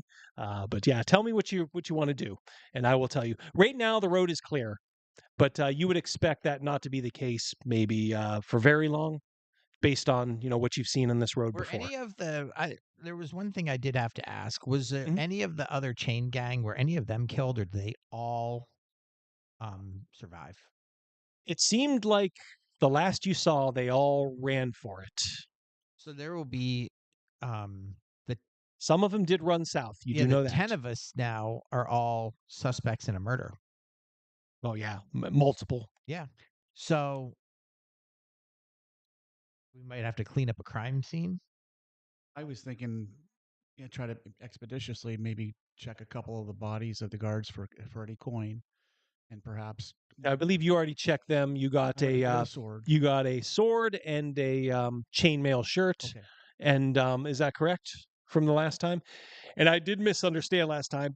Otto only wanted like a piece of glass that he could hide, right? A longer piece of glass that could be hidden, and I was going to take some fabric or something so that it would be a nice little handle, so I'm not really cutting myself while using it. Done and done. Yes, I did yes. not. Thank you for clarifying. Yeah, you don't want an actual dagger. Right now. I do right now, not. you just kind of want something I want to hide in plain sight. No weapons. So, check the bodies real quick, see if there's any coin at all. Sure. Real quick. Yep. Just like one or two of the bodies. Yeah. All right. So you guys are kind of looting then? This is a game where we want to roll low. Right. So yeah, we can loot. Yeah, you don't even have to roll. This is just going to take a little bit of time. You understand that, correct? Yeah. Absolutely. Okay. I'll tell you what. The guards do have some coin on them. They are guards, so they're not rich. But you piece together as you're kind of going through body to body. There's you probably get about 15 gold coin and maybe some silver pennies as well. That's a handful of silver pennies. Based on what that'll certainly be enough, for some lodging and maybe some basic goods. There's also the bodies. There's a couple of bodies of what's his name's Eric's henchmen that were killed. Yes.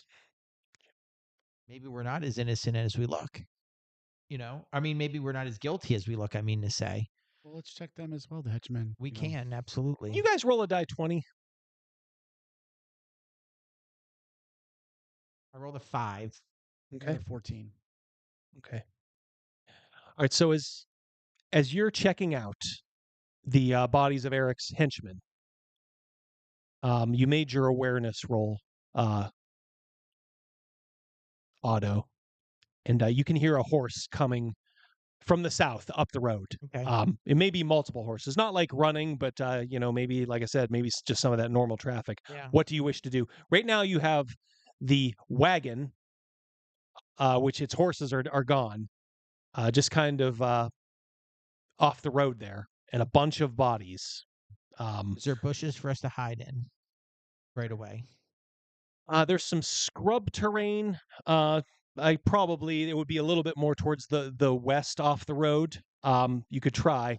You're looking now as you're kind of like rats. The woods are probably a little bit too far to make a run for, before they would be up on you. I'm just saying they would probably see you if you made a run for it is all. There is some scrub, but it ain't nearly as dense as you probably would want, but it's probably the best that can do. That's where I think we're going to go. Yeah. Man, I'd love to to the start scrub. I would love to start a fire on these bodies in this wagon. We had time. We don't. Let's right off to that scrub. Okay. So remember, you're going on foot. Unfortunately, no horses to be had. around here. And tell you what, let's make a sneaking roll if we could. Okay. And let me find that on my sheet. Yep. Towards the bottom of row 1 there. So the number's 12. To be clear, I just want to roll under a 12. Under. I did. I rolled a 10. What'd you get? Rolled a 1. Roll and rolled a 1. Oh, okay. So we both are under with a critical success. Yep. Okay. So here's what you see. Slowly coming in, you are hiding now. There's a couple of bushes, and you guys, probably the best way is just to kind of literally stay together behind the thickest bush that there is. So you guys are really right next to each other, and you have a little lookout into the road, and you see a man on a horse and what looks to be like a child. Well, not a child, but maybe like a young adult, maybe like 12, 13-year-old on a smaller horse, just kind of coming up the road. So they would be coming up from Carlsfell towards the manor or the castle of Lord Lundstrom. They see what has happened, and they immediately they stop. They start to talk to each other. Just tell me if you want to interrupt any of this. Otherwise, I will tell you what happens. I do not. Are we close enough that we can hear them clearly? I'll tell you what, make an awareness roll. Believe that would be under that. My number is 10. 6. I have a 6, double D, and my target was 10. 15 for me. Well, the man says, you can clearly hear him say to the younger kid, "Go back to the city, fetch the guard." And the kid just kind of like stands there, and then you hear him say, "Go, go!" And then the kid gets up on his horse, and he says, "Hurry!" The kid, must be a decent, horseman. He gallops off down the road. So the man ties his horse just to the front of the wagon, and then just kind of starts looking at the bodies. Where is he in relation to us? Okay, so he is probably about 50 yards from you. He's on the road still, because that's where a lot of this combat took, on the road and slightly off it. You are well off the road by 50 yards. And, you're just in a little bit of scrub and bush that's just kind of growing, haphazardly along the road. If you were to, I will say this, if you were to try to move your position, you would feel naked, I guess. You were behind like the thickest bit of bushes. But let me know if you want to try it, because he does appear to be very much in deep contemplation, or he's like looking for survivors, it might seem.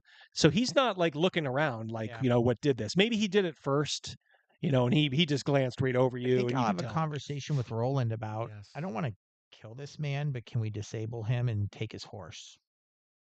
Worth a try. With the two of us and against him, we have a chance. Kruger says, "Where's Crow when you need him?" Thunk. Kid falls over. So does his horse. The man falls. His horse as well, along with a few forest animals. Yep. Crow gets carried away at times. A couple trees fall. I don't want to kill this man. I don't want that to be his last interaction with his son. All right. We cannot stay here. The guard is coming. That is a fact. All right. So when we have an advantage on him when his back is to us and he's searching for bodies on the ground, I think 50 yards, if we could kind of close that, 50 yards would maybe be about a, 5-second run. The good news is 10-second run. There is at one point, if he's searching bodies on the other side of the wagon, you have a little bit of cover there. That is what we'll do. Now, it's of course dependent on how long you would stay there, but you do have almost complete cover at that point. That is exactly the move we'll make. Okay. Trying to be sneaky? Yes. Okay. Now, do you have that? You have that chain shirt on, right? Yes. Okay. So this is a sneaking roll. Okay, but because you're wearing a chain shirt, Roland, you have a bane on this roll. If you're trying to sneak, or just let me know if you're just trying to charge him. I thought you said maybe you were trying to sneak. I will definitely sneak. I've already declared that. I will try to sneak, absolutely. And Yeah. if it doesn't work, then I'll Yeah. try. From based on what you were saying, that's kind of what it sounded like to me. Okay, roll it up, boys. My target is 12. Missed. Got a 14. You do have a free reroll, remember? That green from chip? The green chip. All right, and rolling a bane. What? 2 dice. Roll Take the highest. It's a bad thing. Sneaking.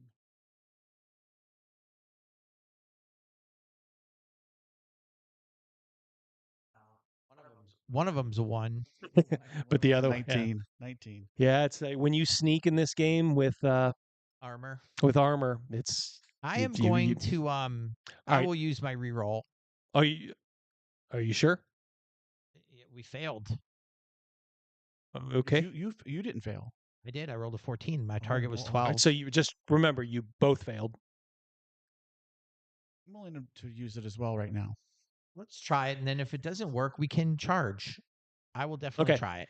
All right, so your we have a your double D bonus at the beginning is used we got a up. green token at the last one for 1 free reroll. Yeah, and then they've already used it. Let's see if they can get out of dodge here. All right. I missed it again. I rolled an 18. Maybe I can roll 2 1s. 2 11s. 2 11s. All right, so the sneak failed. All right, so let me describe then what happens. All right, so you try to time it like you're like, okay, he's behind there. Let's go.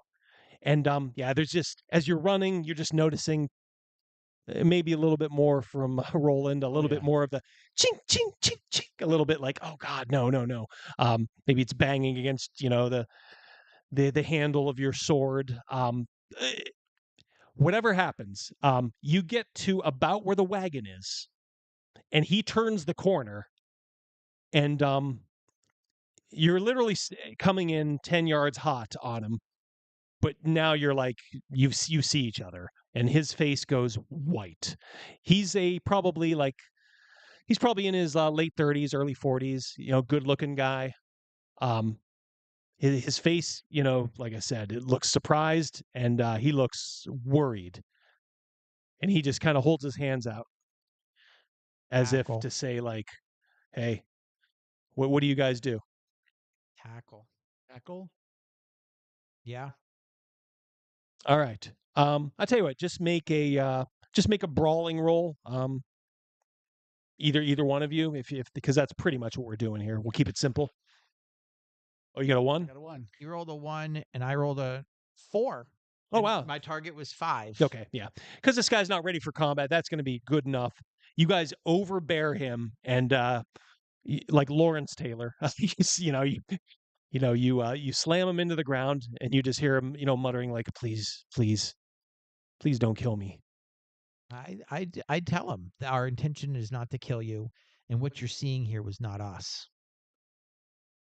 I believe you, he says. You're not sure how much you believe him saying that. Yeah. I said, no harm will come to you, no harm will come to your son, but we're out of here. And with that, we should clunk him on the head. Yeah. You'll have to do the clunking. Well, we got him grappled. Yeah. Yeah. Yeah, you have him perfectly grappled. He says, please, I won't say anything. He says, but he does say, I sent my son back for the guard, right? He says, you know they are on their way. Yeah. He says, I promise I won't follow you. You don't have to hurt me. We're not going to hurt you. Yeah. Clunk. Okay. Yeah, make a roll here. What do we got here?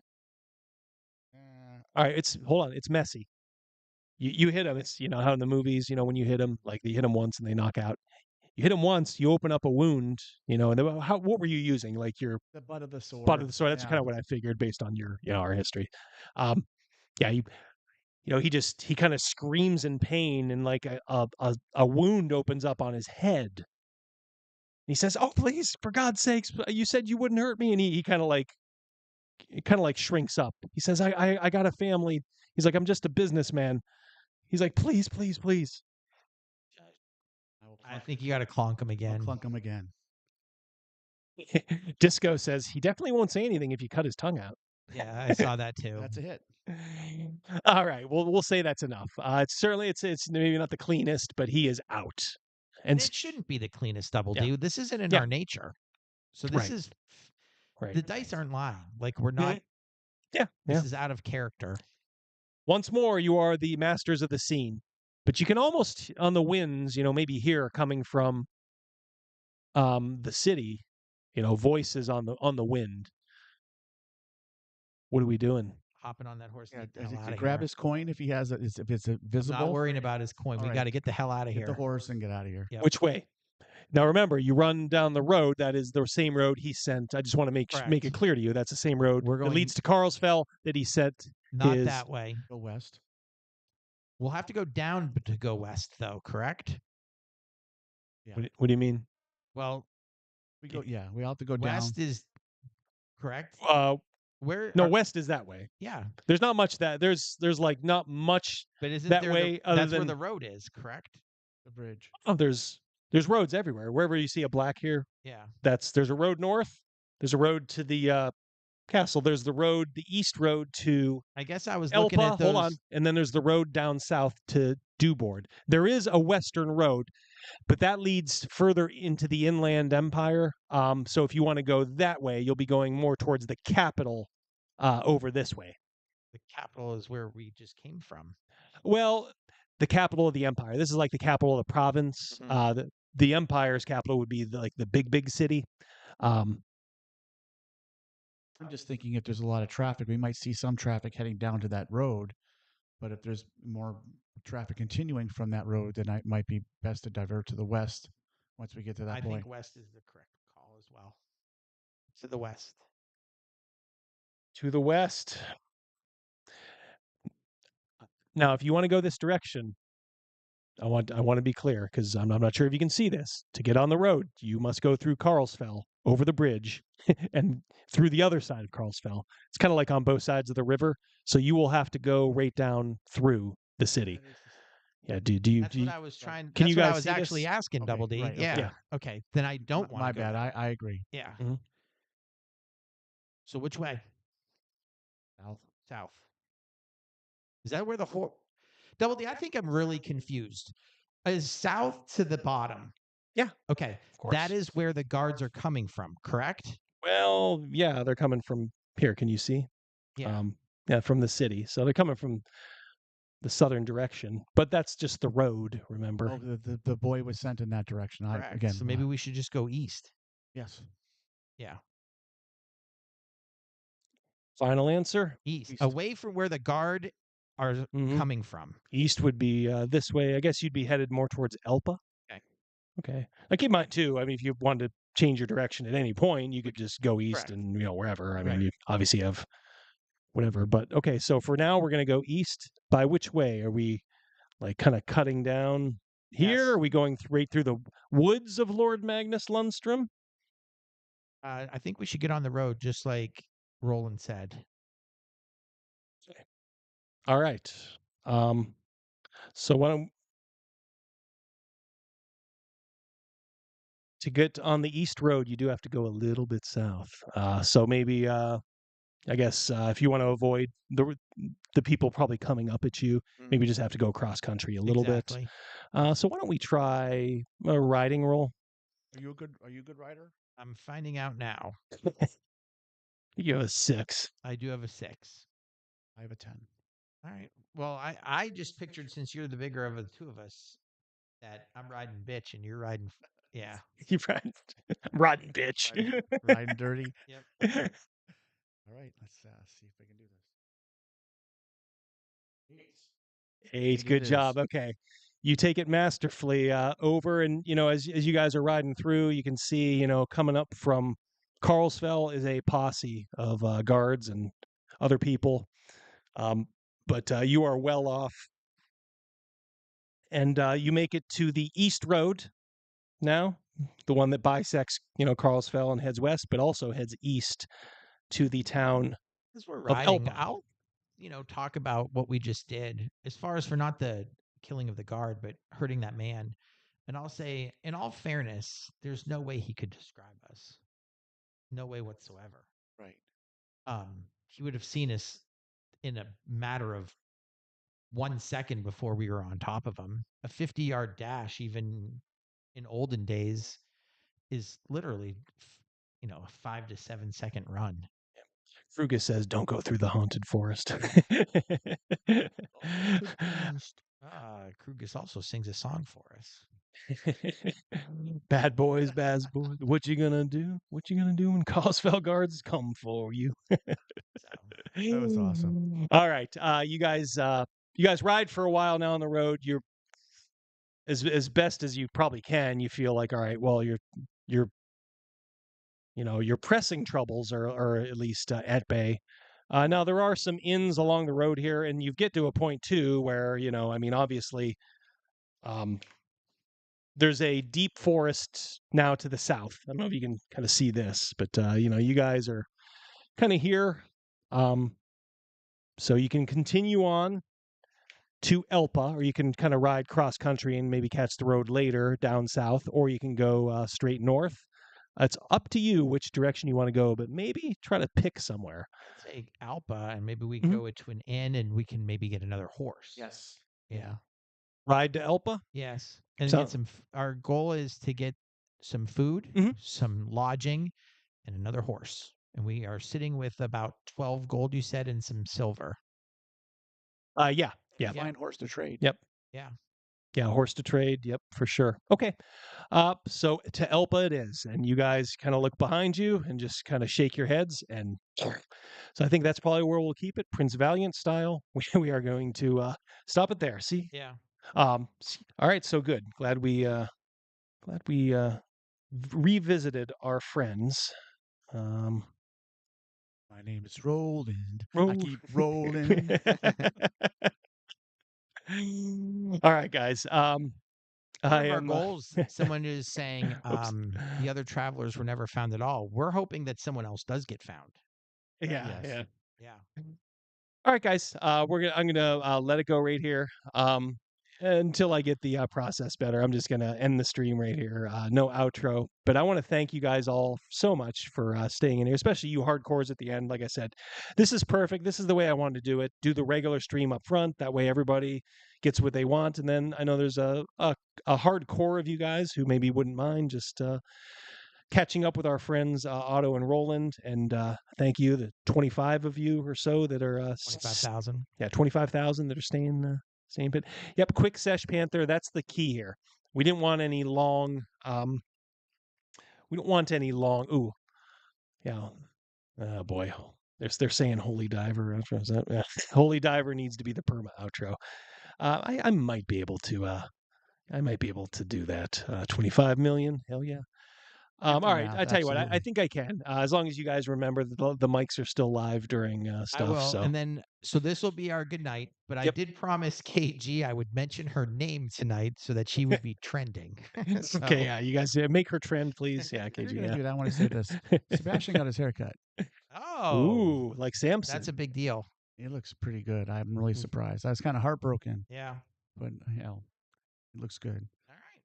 Sometimes when someone with Eric C says he introduced Venger to Holy Diver, he loved it. I love Venger too. Got stuff in the works with Venger, big things. So yeah, guys, I love you all. What a chat. This is the kind of stream I love doing because it's with my friends and all my other friends, you guys online. There was no negative idiots, in the chat. He was not here tonight. Well, yeah, he won't be here. I let's just say I have a feeling. But yeah, it's just great. We can now look forward to Shauner EFAPing. Hey, this is Sean. Let's take a look. See how quickly he puts people to sleep. All right, I got to go to. Hold on, I got to go to one scene here to get the Dio outro. Sleep well, dog, brothers, and sword sisters, says Disco Barbarian. Amen. Oh yeah. Okay, guys. Love you all. We'll talk soon. Okay. See ya. See ya. All right, us. We got to be quiet for this. Until I get the thing. Yep. Take care, guys.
See,